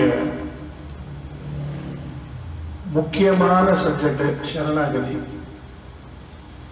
அது எப்படி பண்ணிக்கணும்ன்றத நம்ம சுவாமி தேசிகன் விவரமா பண்ணி சொல்லியிருக்கார். நமக்கும் ஆச்சாரியன் மூலமா தான் போய் பண்ணிட்டு இருக்கோம். அந்த ஆச்சாரியன் மூலமா பண்ணிட்ட சரணாகதி பலன் கிடைக்குமா கிடைக்காதுன்னு ஒரு நிமிஷம் கூட நினைக்காதீங்க. கண்டிப்பா கிடைக்கும். அந்த நம்பிக்கை தான் உங்களுக்கு முக்கியமான கான்பிடன்ஸ் கொண்டு வந்து இந்த ராதா சுவாமி மாதிரி ஒரு மனுஷர்கிட்ட கொண்டு விடுறது. அதுக்கு முக்கியமான காரியம் பெருமாளை சேவிங்க. அந்த சுவாமி சொன்ன மாதிரி அஸ்தேரி மகாத்மத்தை சேவிச்சாலே தேப்பெருமாளை தினம் போய் சேவிச்சு வரலாம் மாதிரி தோணும். நான் அடிக்கடி பூந்தமல்லி வழியா போவேன். திருவள்ளூர் காரியமாவோ இல்லை பாக்கி காரியம் ஸ்ரீவெரும்பூர் காரியமோ காஞ்சிபுரம் போகிறதா இருந்தாலும் போவேன். அந்த திருக்கட்சி நம்பர் கை விட்டு போவேன். எப்படிதான் அந்த காலத்துல அவர் ஸ்ரீபெரும்பூர் பூந்தமல்லியிலேருந்து காஞ்சிபுரத்துக்கு போய் பெருமாளுக்கு அந்த கைதத்துல கைங்கரியம் பண்ணார் அப்படின்னு சொல்லிட்டு இப்ப நம்ம 1 hour 1.5 hours வண்டியில போடுறோம். இங்கேருந்து பெருமாளுக்கு ஆலோட்ட கைங்கரியம் பண்ணிட்டு புஷ்ப கைங்கரியங்கள் பண்ணிட்டு இருந்தார். எப்படி அந்த காலத்துல பண்ணியிருப்பார்? Just think about the difficulties in which they have gone through and the comfort in which we are all living. இப்போ நம்மளால அந்த பெருமாளுக்கு கைங்கரியம் பண்ண முடியல. அவரை கவனம்னு ஒரு சக்தியை பெருமாள் கொடுத்தார். பெருமாள் கிட்ட ஈடுபடணும், பெருமாள் கிட்ட சரணாகதி பண்ணிக்கணும் அப்படின்னு போய் பண்ணிட்டு பண்ணாரு. அதை மாதிரி நீங்க ஹிஸ்டரி பார்த்து டீட்டெயில்ஸ் தெரிஞ்சிருந்தால காலக்ஷேபத்துல உபகதைகள் இருக்கும். அந்த உபகதைகள்ல இதெல்லாம் தெரிஞ்சிட்டால நல்லா பதியும். அதுக்கப்புறம் உங்க குழந்தைகளுக்கு நீங்க சொல்லுங்க. ஃபோர்ஸ் பண்ணாதீங்க. ஃபோர்ஸ் பண்ணாத நீங்க அந்த மாமி காலக்ஷேபத்துல சொன்னா அப்படின்ட்டு சின்ன குட்டி கதையை சொல்லுங்க. உங்க பேரனோ பேத்தி என்ன பாட்டிக்கிறதுன்னு கேட்கும். அப்ப அந்த குழந்தைய சொன்னா சின்ன சின்னதா குழந்தைகளுக்கு அந்த பெருமாள் கிட்ட சொல்லுவோம், பாட்டி நீங்க நம்ம போலாமா, அந்த கதை சொன்னீங்க, அந்த தேப்பெருமாளை போய் சேவிக்க மாட்டேன். அந்த குழந்தைய கொண்டு அந்த ஆட்சி போய் சேவிச்சாலன்னா அந்த பெருமாளுடைய அழகை சேவிக்க சேவிக்க சேவிக்க அந்த குழந்தைக்கு தானா ஒத்தம் வரும். எங்களுக்கெல்லாம் சின்ன வயசுல எங்க பாட்டி தான் எங்களுக்கெல்லாம் முக்கியம். குழந்தையா இருக்கச்சே இஞ்சிவட்ட ஐஷிங்கர் எல்லா கதைகளையும் சொல்லியிருக்கார் பூர்வாசிரமத்துல. அந்த கதைகளாக சரி பாட்டி நல்ல வித்வத்து உண்டு பாட்டிக்கு. அதை அப்படியே ஐஷிங்கர் ஆசிரம் ஸ்வீகாரம் ஆன பிறகு அப்பா 6 வயசு பாட்டி எல்லாத்தையும் சொல்லி வச்சு கொஞ்சம் கொஞ்சமாக விருத்தி பண்ணி இது பண்ணாங்க. அதே மாதிரி எனக்கும் சரி என்னுடைய அத்தை குழந்தைகளுக்கும் சரி இதே மாதிரி சின்ன சின்னதாக சின்ன வயசுலேருந்து சொல்லி அந்த தேப்பெருமாளோ ஒரு வீரராகவனோ ஒரு ஈடுபாடு ஏற்படுத்தி சின்ன கதைகளே சொல்லி சுவாமி தேசிகன் சுவாமி பாஷ்யக்காரருடைய கதைகள்லாம் நாங்கள் கேட்டு கேட்டு இப்போ ஒரு பாஷிகாருக்கோ ஒரு சுவாமி தேசிகனுக்கோ சின்ன கைங்கரியம் பண்றதுக்கு எங்களுக்கு ஒரு ஊக்குவித்து பண்ணாங்க. அந்த காரியத்தை ராதா சுவாமி உங்களுக்கு பண்ணிட்டு இருக்காங்க. டைரக்டா குழந்தைகளுக்கு பண்ணல, உங்களுக்கு பண்றா. நீங்க அந்த குழந்தைகளுக்கு சொல்லுங்க. இதுதான் நாலேஜ் டிரான்ஸ்ஃபர்ன்றது நான் சொல்றேன். அவளுடைய பாட்டு எழுதியிருக்கா, நாலேஜ் கிரகிச்சிருக்காங்க, நாலேஜ் டிரான்ஸ்லேட் பண்றாங்க. She is a very good presenter. ஒரு இம்பார்ட்டன்ட் பாயிண்ட் தெரிஞ்சுக்கோங்க. இவ்வளோ லேடிஸ் நீங்க வர இன்ட்ரெஸ்ட் வரல. Her presentation was so beautiful, so easy to understand and so easy to express. அந்த கம்யூனிகேஷன் ஸ்கில்ஸ் பகவானுடைய அனுகிரகத்தினால தனக்கு இருக்கா. ஆச்சாரியனுடைய அனுகிரகம் பரிபூர்ணமா இருக்கிறதுனால இது நடக்கிறது. ஒரு எக்ஸாம்பிள் சொல்றதா, சில செய்திகள்லாம் பார்த்தா நம்ம உபன்யாசத்தில் ராதாவோட உபன்யாசத்தில் பார்த்தா திருக்குணர்ந்த ஆண்டவனுடைய செயலிகள் இருக்கு. சரியா தப்பா? ஏன்னு கேட்டா திருக்கல்ல சுவாமியோட கீதைன்னு சொன்னா நல்லா சொல்லுவார். அந்த சுவாமியே பெரிய மகாவித்வான் கீதையில கீதையை நல்லா சொல்லுவார். அவர்கிட்ட நிறைய கிரகிச்சிருக்கேன், பாம்பேலையும் சரி மெட்ராஸ். திருக்கணந்த சுவாக்கள் பார்க்க ஆண்டவன் உபன்யாசங்கள் கேட்டாலுன்னு கேட்டுட்டே இருக்கலாம் போல இருக்கும். மெயின் சாரத்தை வச்சுட்டு உபகதைகள் பல சொல்லி ஆகும்.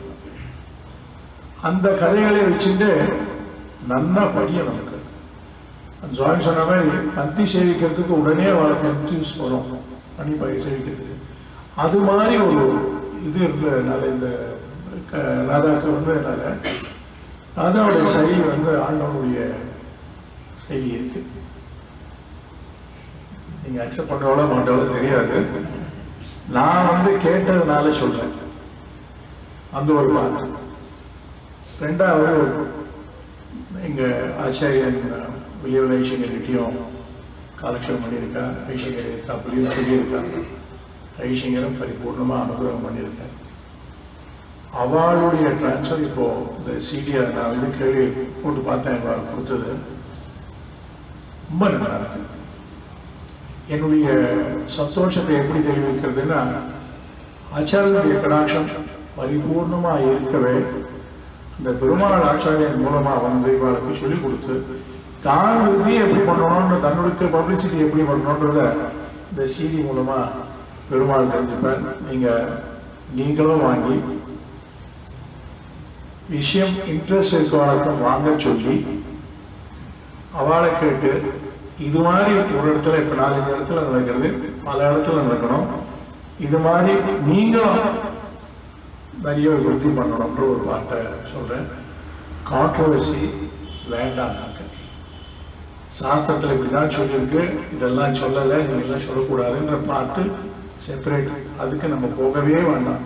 அதனால அவளுக்கெல்லாம் பொழுதுபாகாம இருந்தா அதே மாதிரி காரியங்கள்லாம் அவளுக்குன்னு உண்டான காரியங்கள் பண்ணிட்டு இருந்தா அந்த காரியம் நடந்திருந்தது. இப்போ இந்த மாதிரி பிரசன்ட் வேர்ல்டில் அது மாதிரி நடக்காது. எவ்வளோ லேடிஸ் நிறைய பேர் சக்ஸஸாக நிறைய காரியங்கள் பண்ணிட்டு இருக்காங்க.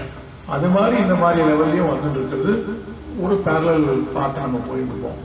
அது மாதிரி காரியங்கள் பண்ணலாம்ன்றது என்னுடைய வியாபாரம். இந்த பூர்த்தி ஆயிரத்துன்னு நினைக்கிறேன். இந்த இது இல்லையா பூர்த்தி ஆயிரத்து. அடுத்த இது சொல்லும் பொழுது சுவாமி தேசிகனுடைய இதை பூர்ணமா சொல்லுவோம். ஏன்னா 750வது வருஷம் வருதுனால சுவாமி தேசிகனுக்கு ஃபோக்கஸ் பண்ணி சொல்லுவோம். அவருடைய ரிக்வெஸ்ட் பண்ணிருக்கேன். என்னுடைய அடுத்த அனௌன்ஸ்மெண்ட் என்னன்னா, பாஷிகார் அவதார ஸ்தலத்துல ஸ்ரீபெரும்புதூர்ல இதானியம் ஐஷங்கர் விசேஷ வித்வத் சதஸ் வச்சுருக்கார். மாச திருநட்சத்திரம் 12 மாசம் பண்ணியிருக்கார். பங்குனி மாசம் திருவாதிரை ஏப்ரல் 3ஆம் தேதி வருது.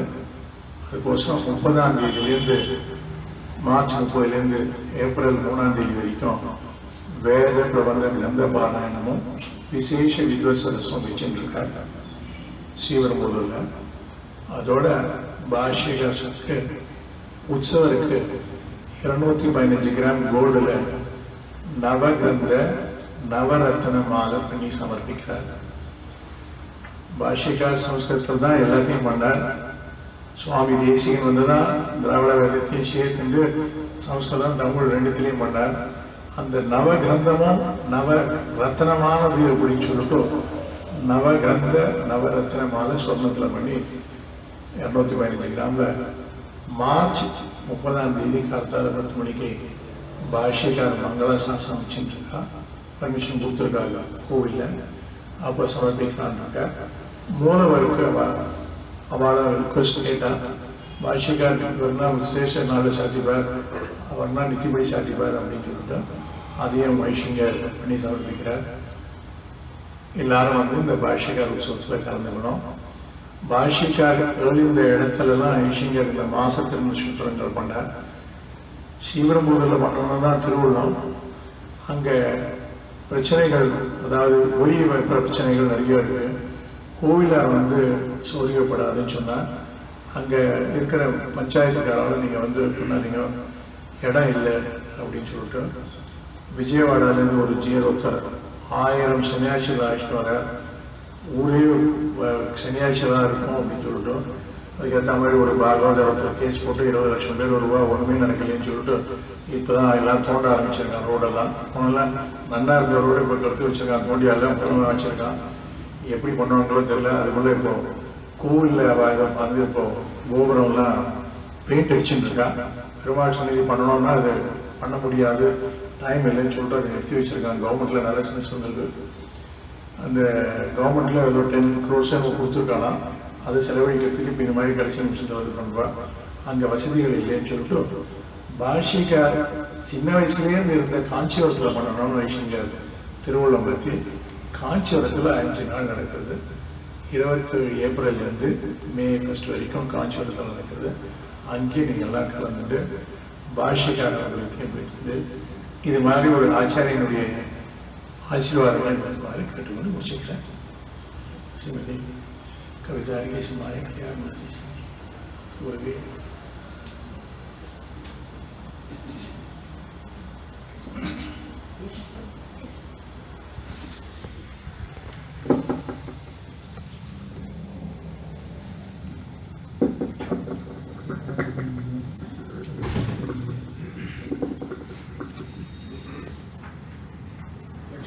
समारंभां हृदयामन मध्यमाम अस्मदाचार्य पर्यन्तां वन्दे गुरुपरम्पराम् आழ்வார்பெருமானார் தேசிகன் திருவிகேசன் அஸ்மத் குருபியோ நமः ராமகுருபியோ நமः அஸ்மத் சர்வகுருபியோ நமः.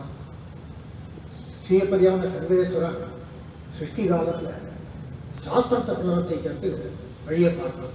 4 விதமாக பிரவர்த்திக்கிறதா சாஸ்திரங்கள் சொல்கிறது. முதல்ல சொதகா தானே பண்ணுறான், அதை பிரம்மாவுக்கு உபதேசிக்கிறான். அதுக்கப்புறம் ஹயக்ரீவர் ஹம்சாவதாரம் பண்ணி பிரம்மாவுக்கு மறுபடியும் உபதேசிக்கிறான். கீதாச்சாரியனை வந்து உபதேசிக்கிறான். நரநாராயணன் அதிரியாசனத்தில் உபதேசிக்கிறான். இந்த காரியங்கள்லாம் பகவான் தானே பண்ணுறான். இதுக்கு அடுத்தது ஸ்வயநியமித ஜீவத்வாரம்னு சில ஜீவர்களுக்கு அந்த சாஸ்திர பிரவர்த்தனத்தை கொடுக்குறான். பராசரர், சுகர், சௌனகர், பீஷ்மர் போன்ற மகரிஷிகள்லாம் சாஸ்திர பிரவர்த்தனம் பண்ணுறாங்க. அதுக்கப்புறம் அவனே அனுப்பிரவேசம் பண்ணி சில ரிஷிகள்கிட்ட சாஸ்திர பிரவர்த்தனம் பண்ணுறான். வியாசர், போதாயனர், வியாசாய விஷ்ணு ரூபாய வியாசரூபாய விஷ்ணுவேன்னு விஷ்ணுனுடைய அம்சம் வியாசர். வியாசர் பண்ணுறாங்க. விஷ்ணு புராணத்தில் பராசரர் சொல்றச்சு கிருஷ்ண துவைபாயம் வியாசம் வித்தி நாராயணம் பிரபு கோஹன்ய கோவி மைத்ரேய மகாபாரத யுத்தவேத்து சாதிக்கிறார். மைத்ரேயர்கிட்ட சொல்றாங்க, இந்த மாதிரி கிருஷ்ண துவைபாயனர் என்ற வியாசர் வந்து நாராயணனே தான் என்பதை நீ அறிவாயாக, அது இல்லைனாக்க அவர் எப்படி மகாபாரதத்தை வந்திருக்க முடியும்னு கேட்கிறேன். இப்படி ஒரு காரியத்தை பண்ணுறாங்க. அதுக்கப்புறம் அனுகிரக மாத்திரத்தினால ஆச்சாரியர்கள் பாவரர்கள் வச்சுட்டு சொல்லி முடிக்கிறாங்க. இப்போ கலியுகம் வந்தவொடனே இந்த காரியங்கள் எப்படி நடக்கிறது, இந்த பிரவர்த்தனம், இந்த ஞான சம்பாத்தியம் எப்படி நடக்கிறதுன்னு கேட்டால் பராசர விஷ்ணு புராணத்தில் சாதிக்கிறார். கலவு ஜெகத்பதிம் விஷ்ணு சர்வசிரஷ்டாரம் ஈஸ்வரம் நாட்சேஷந்தி மைத்ரேயம் ஆஷாண்ட பகதோஜனாக சாதிக்கிறார். கலிகாலத்தில் சர்வசிரஷ்டமான சர்வ நியந்தாவான விஷ்ணுவை யாரும் ஆராதிக்க மாட்டார். பாஷாண்டிகள் அத்தனை பேரும் அவனையும் ஒரு சாமானிய தேவதை நினைப்பா அப்படின்னு சொல்றார். ஆனால் ஸ்ரீமத் பாகவத்தில் வியாசர் சாதிக்கச்சே எனக்கு எது மாறான ஒரு கருத்தை வைக்கிறார்கள். எதுக்கு சொல்ல வரேன்னா, விவாதங்கள் அந்த காலத்திலேயே எழுதிட்டு வரும். எதிர்மாறான ஒரு கருத்தை அங்கே வைக்கிறார்கள். கலோகரு பவிஷ்யந்தி நாராயண நாராயணா கொச்சித் கொச்சித் மகாபாகா மல்லேஷ்டு பூரிஷ தாமிரபரணி நதியத்திர கதமாலா பயஸ்மணி காவேரிச்ச மகாபாகா அதீச்சிச்ச மகாநதின்னு சொல்றாங்க. கலியுகத்திலோ நாராயண பிராயணர்கள் பிறப்பார்கள். எங்க பிறப்பான்னா நம்ம இருக்கக்கூடிய திராவிட தேசத்துல. திராவிட தேசத்துல எங்க பிறப்பான்னாக்க தாமிரபரணி நதியத்திர எங்க தாமிரபரணி இருக்கும் அங்க கிருதமாலான்னு சொல்லக்கூடிய வைகை ஆற்றங்கரையில, பயஸ்வினின்னு சொல்லக்கூடிய பாலாற்றங்கரையில, மகாநதின்னு சொல்லக்கூடிய கேரளாவில் இருக்கிற பெரியார் தீரத்தில் இந்த மாதிரி இடங்கள்ல பிறப்பா அப்படிங்கிறத சாதிக்கிறார். இப்ப ஏற்பட்ட வேதாந்த விஷயங்கள் அத்தனையும் பிரவர்த்தனம் பண்ணாக்க அது அவ்வளவு ஒரு சுலபமான காரியமா அந்த ஞானத்தை அடையிறதுன்னா, அதையும் வந்து இதிகாச சமுச்சயத்துல வேதவியாசரே சொல்றார். ஏகம் எதி பவே சாஸ்திரம் ஞானம் நிஸ்தம்சயம் பவே பௌத்வாதிக சாஸ்திரானாம் ஞானத்துவம் சுகரூபகான். இந்த சாஸ்திரங்கள் வந்து ஒரே ஒரு விஷயத்த சொல்றதா இருந்தா எல்லாரும் டக்குன்னு புரிஞ்சுக்கலாம்.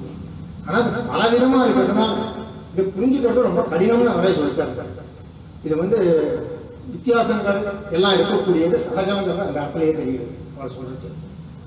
உத்தரகீதையில சுவாமி சாதிச்ச மாதிரி அனந்தபாரம் பகுவேதையும் விபஸ்சவாரம் பகவச்ச விக்னாகம் எத்சாரூதம் கர்வாதிகீத அம்சோ யதா ஸ்ரீரவாமிருத்தியம் சொல்லி எப்படி அம்ச பறவையானது பாலையும் தண்ணியும் பிரித்து கணக்கு வேணுங்கிறத எடுத்துக்கிறதோ அதை மாதிரி சார சமமான விஷயங்களை மட்டும் நம்ம கவனிக்கணும்.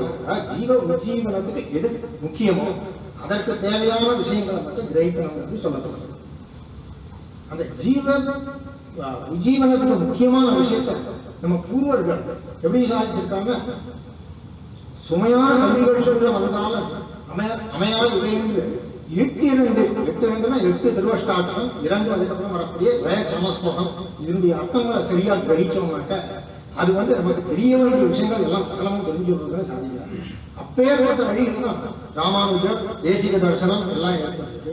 அப்பேற்பட்ட ஆச்சாரிய பரம்பரையில் தான் இந்த ஞானத்தை நம்ம எல்லாரும் ஆச்சாரியன்கிட்ட சம்பாதிச்சுருக்கோம். சில ரகசியமும் கற்றுருக்கோம், ரகசிய திரைசாரமும் இதுபடி கற்றுருக்கோம். இந்த விஷயங்களை நம்ம பார்த்துருக்கோம். இந்த விஷயங்களை நம்ம கிரகிக்கரிச்சு ஆச்சாரியன் காலட்சேபம் பண்றச்சு நம்ம எல்லாரும் இருந்திருக்கோம், கிரகிச்சிருக்கோம். ஆச்சாரியனுக்கு 50 வருஷமா காலட்சேபத்துல இன்வால்வ்மெண்ட் பரிச்சயம். பாதிக்கு மேல ஆச்சாரியன்கிட்ட கிரகிச்சது, மிச்ச பாதியில மிச்சவாளுக்கு சொன்னது. இந்த மாதிரி கிரகிச்சவாளை பார்த்தா சுவாமி சாதிச்ச மாதிரி புரச சுவாமி, திருக்குள சுவாமி, இலிவனா வைஷ்ணவ பூர்வாசிரமத்துல திருக்குழந்தை ஆண்டவன் எல்லாம் மகா ஞாதாக்கள், மகா பண்டிதர்கள் அங்க கிரகிச்சது. அந்த கிரகிச்சதை வந்து காலட்சேபமா நம்ம சாதிக்கச்சு. அதுல முக்கியமா நமக்கு மனசுக்கு படக்கூடிய விஷயங்களை நான் 2-3 சொல்ல விரும்புகிறேன். காலட்சேபம் தொடர்ச்சி அந்தந்த இடத்துல இது துரசாமி இப்படி சாதிச்சார், திருக்குழந்தை ஆண்டான் இப்படி சாதிச்சான், திருக்குளம் சுவாமி இப்படி சொல்றாரு அப்படின்னு ஆச்சாரியன் சொல்லாம ஒரு காலட்சேபம் நடந்ததே கிடையாது. காலட்சேபத்துல ஆச்சாரியன் பெயர் சொல்லாம நடந்ததே கிடையாது. ஆச்சாரிய பக்திங்கிறது ரொம்ப முக்கியமானது. குரு பிரகாஷே தீமான சாஸ்திரங்கள் சொல்றது, ஆச்சாரியன் பிரகாசிக்க வேண்டியது விதி சொல்ல வேண்டியதுங்கிறத சொல்றது. அதுக்கு என்ன பலன் கிடைக்கும்னா பலன்கள் விசேஷத்தை சொல்றது. அகிதாரத்தாக பிரகாசத்தை மகாத்மா, அதாவது ஆச்சாரியன் தெய்வம் போல பார்க்கணும்னு சொல்றது. எஸ்தேவே பராபக்தி யதாதேவ ததாதேவ தஸ்ய ஏதே கதிதார்த்தாக பிரகாசத்தை மகாத்மான்னு சொல்றது. தெய்வத்துக்கு மட்டும் அவ்வளோ பக்தி பண்றோமோ அதே பக்தி ஆச்சாரியன்கிட்டையும் இருக்கணும்னு சொல்றது. ஆனா ஆச்சாரியன் பக்கத்தை நம்ம என்ன பண்றது, ஒரு சஜாத்திய புத்தி ஏற்படுறது, அவரும் நம்ம மாதிரி மனுஷன் தானேங்கிற எண்ணம் ஏற்படுது. அந்த எண்ணத்தெல்லாம் மீறி நமக்கு ஒரு ஆச்சாரிய பக்தி இருக்கணும். ஆனா அதனுடைய பலன் என்னவா இருக்குன்னா ஆச்சாரியன் சொல்ற விஷயங்கள் அத்தனையும் மனசுல ஸ்புரிக்கணும். அதுல வந்து இன்டிமேட்டரைசன் ஊர் வியாக்கியானம் பண்ற வழக்கம். அந்த சப்தங்களை பிரிச்சு சொல்றதுக்கு ஏதே கதிதார்த்தாக ஏதே அகதிதார்த்தாக ஆச்சாரியன் சொல்லாத விஷயங்களும் சாஸ்திரியமாக இருக்கும் பட்சத்தில் அதுவும் மனசுல ஸ்புரிக்கணும்னு சாதிக்கிறாங்க. இப்போ காரியத்தை வச்சு நம்ம காரணத்தை ஊகிக்கலாம். ஏன்னா காலட்சேபத்துல ஒரு சம்சயம் எப்படியும் இல்லாம சொல்ல முடியுதுன்னாக்க ஆச்சாரிய அனுகிரகம் இருக்குங்கிறது தீர்ந்து போச்சு. சுவாமிகள்லாம் சாதிச்சா ஆச்சாரிய அனுகிரகம் இருக்குங்கிறது, இதை இப்படி வச்சுன்னு பார்த்தாலும் ஆச்சாரிய அனுகிரகம் இருக்குங்கிறது தெரியாது. அடுத்தது காலட்சேபம் முடிச்சு பார்த்தோம்னா பந்திகள் மட்டும் இருக்கு.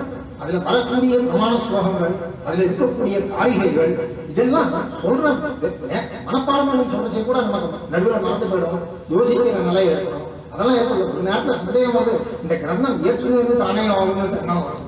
அந்த அளவுக்கு வேகமா சொல்லிச்சு அந்த மாதிரி ஒரு சந்தேகம் வரக்கூடிய நிலை ஏற்படும். இந்த மாதிரி ஒரு சொல்ல முடியுதுன்னா அது பகவத் அனுகிரகம் இல்லாம ஆச்சாரிய அனுகிரகம் எல்லாம் பண்ண முடியாது. இது எங்க பார்க்கணும்னா கண்ணன் வந்து கீதோபதேசம் பண்றான் அர்ஜுனனுக்கு. அப்போ விஸ்வரூபத்தை காட்டுச்சு திவ்யம் தான் சக்ஷுன்னு சொல்லி கண்ணன் அவனுக்கு திவ்யமான கண்ணை கொடுக்குறேங்கிறான். இது வந்து அர்ஜுனனுக்கு கொடுத்தான். ஆனா சஞ்சயனுக்கு ஒண்ணுமே கொடுக்கல, அவன் அத்தனையும் பார்த்தான். கடைசியில 75வது ஸ்லோகம் 18வது அத்தியாயத்துல என்ன சொல்றான், வியாச பிரசாதம், வியாசர் கொடுத்த அனுகிரகம், ஆச்சாரியனுடைய அனுகிரகங்கிறது பேர்பட்ட பலனும் கொடுக்கக்கூடியதுங்கிறது தெரியுது. அதனால இந்த மாதிரி ஆச்சாரிய அனுகிரகம் இருந்து சொல்ல முடியுதுன்னாக்கா பந்திகளை சொல்றது மட்டும் பெரிய ஆச்சரியம் இல்லை. பந்திகள் தானா அதுக்கு மேல ஒண்ணு கவனிக்க வேண்டியது என்னன்னா, திருஷ்டாந்தங்களை சொல்றச்சே ஒரு நேரம் கூட லௌகீக தர்சனம் பண்ணதில்லை. அதுக்கு சொல்லக்கூடிய இது என்னன்னா, திருஷ்டாந்தத்தில் தவறு இருந்துச்சுன்னா கேட்கறவா தாஷ்டாந்திகத்தை தவறா பண்ணிக்கிறதுக்கு வாய்ப்பு இருக்கு. அதனால நம்ம பூர்வர்கள் சொன்ன திருஷ்டாந்தமா சொல்லணும். அதுக்கே தான் உதாரணமா அதாவது சாதிச்சது சுவாமி தேசியம் கடைசியில சாதிக்கச்சு என்ன சொல்றாங்க, அப்புள்ளார் தனக்கு கிளியை பழக்க வைக்கும் அப்பவே பழக்க பிழையான பேசுகிற பாதசங்கள். ஏன்னா அந்த கிளியை உதாரணமா எடுக்கிறார். ஏன்னா கிளி சொன்னதான் சொல்ல வேறதையும் சொல்லாது. அத மாதிரி ஆச்சாரியன் சொன்ன விஷயத்தை மட்டுமே சொல்றத பிரதானமா எடுத்து சொல்லக்கூடிய ஒரு நிலை. ஆச்சாரியனை பத்தி உகந்து சுவாமி தேசிகன் சொல்லிச்சு, ஸ்பிரத்தா விப்ளவ விக்ரம்பை பதவி வைதேசிகாதேசிகாக குருபரம்பரா சாப்பிட்டு எடுக்கிறார். அதாவது 3 விதமான ஹேரகுணங்கள் இருக்கக்கூடாது. அவன் நாதமணியை வளர்ந்து சொல்றாரு, நம்ம ஆச்சாரியனுக்கு பொருந்தோம். அதாவது வித்யாதரங்கள் இருக்கக்கூடாது, முன்னோர்கள் காட்டின வழியை மாற்றி சொல்லக்கூடாது, பஞ்சாக புத்தி இருக்கக்கூடாது. இது எதுவுமே இல்லைங்கிறது நம்ம எல்லாருக்கும். இப்பேற்பட்ட ஆச்சாரியனுக்கு என்ன ஒரு கைமாறு பண்ணலாம்னாக்க, அதையும் சுவாமி தேசிகனே சொல்றார், ஒரு கைமாறு நாயனம் காண இல்லாம். அதாவது சர்வசக்தனான எம்பெருமானுக்கு ஒரு அசக்தி, எனக்கு ஒரு கைமாறு நம்மால் தாட முடியும். அப்பேற்பட்ட கைமாறு இதுக்கு என்னன்னா, அதுக்கு பதிலாக போற்றிய வாழ்வதும் புந்தியில் கொள்வதும் பொங்கு போல் சாப்பிட்டு வளர்ப்பதும் சற்றளவும் முன்னம் பெற்றதற்கே. அதாவது இந்த போற்றிய வாழ்வது இந்த காரியங்கள்லாம் பண்றது இது பிரதீபகாரமா பண்ணக்கூடிய விஷயம் இல்லை, இது சதுரசமான விஷயம் இல்லை. இதை உத்தரவியாதிகாரத்தில் சொல்றச்சு, கிருதகிருதி பாராமைக்காக மனதில் நினைக்க வேண்டியவர்கள் பிரதானம் ஆச்சாரியன் பிரதம கடாட்சம் செய்து உபகாரம் சொன்னார். அப்படின்னாக்க மனசுல ஆச்சாரியனை பத்தி நினைக்கிற மனசுல ஒரு உயர்ந்த எண்ணம் இருக்குதுன்னா அது போற்றி ஓப்பதும் புந்தியில் கொள்வதும் பரிவாகமா அது விஷயம். அது அந்த மாதிரி நமக்கு காலட்சேபத்தை சாதிச்சிருக்க. 50 வருஷ காலம் காலட்சேபத்தோட பரிச்சயம் அடியனுக்கு அவ்வளவு பரிச்சயம் கிடையாது. நான் இப்போ ஏதோ ஒரு 5-6 வருஷமா தான் காலட்சேபம் கேட்டுட்டு இருக்கேன். அடியனுக்கு அவ்வளவு பரிச்சயம் இல்லை. இருந்தாலும் இந்த 5-6 வருஷம் காயக்கத்துல இது மனசுல பிரிச்சுது. அதனால நம்மகிட்ட கருந்துக்கணும்னு நான் ஆசைப்பட்டேன். மேற்கொண்டு சுவாமிகள் சாதிச்ச மாதிரி நிறைய காலட்சேபம் நடக்கணும், யங்ஸ்டர்ஸுக்கு காலட்சேபம் புரியுற மாதிரி நடக்கணும். அதுக்கு மேற்கொண்டு வழி நடக்கணும், தேசிக தரிசனம் வளரணும். இதை எம்பெருமான இடத்துலையும் நல்லடியான இடத்துலையும் ஆச்சாரியனுக்கு ஞாபகம் வச்சு விதார்த்தேசமாய வெங்கடேஸ்வராய்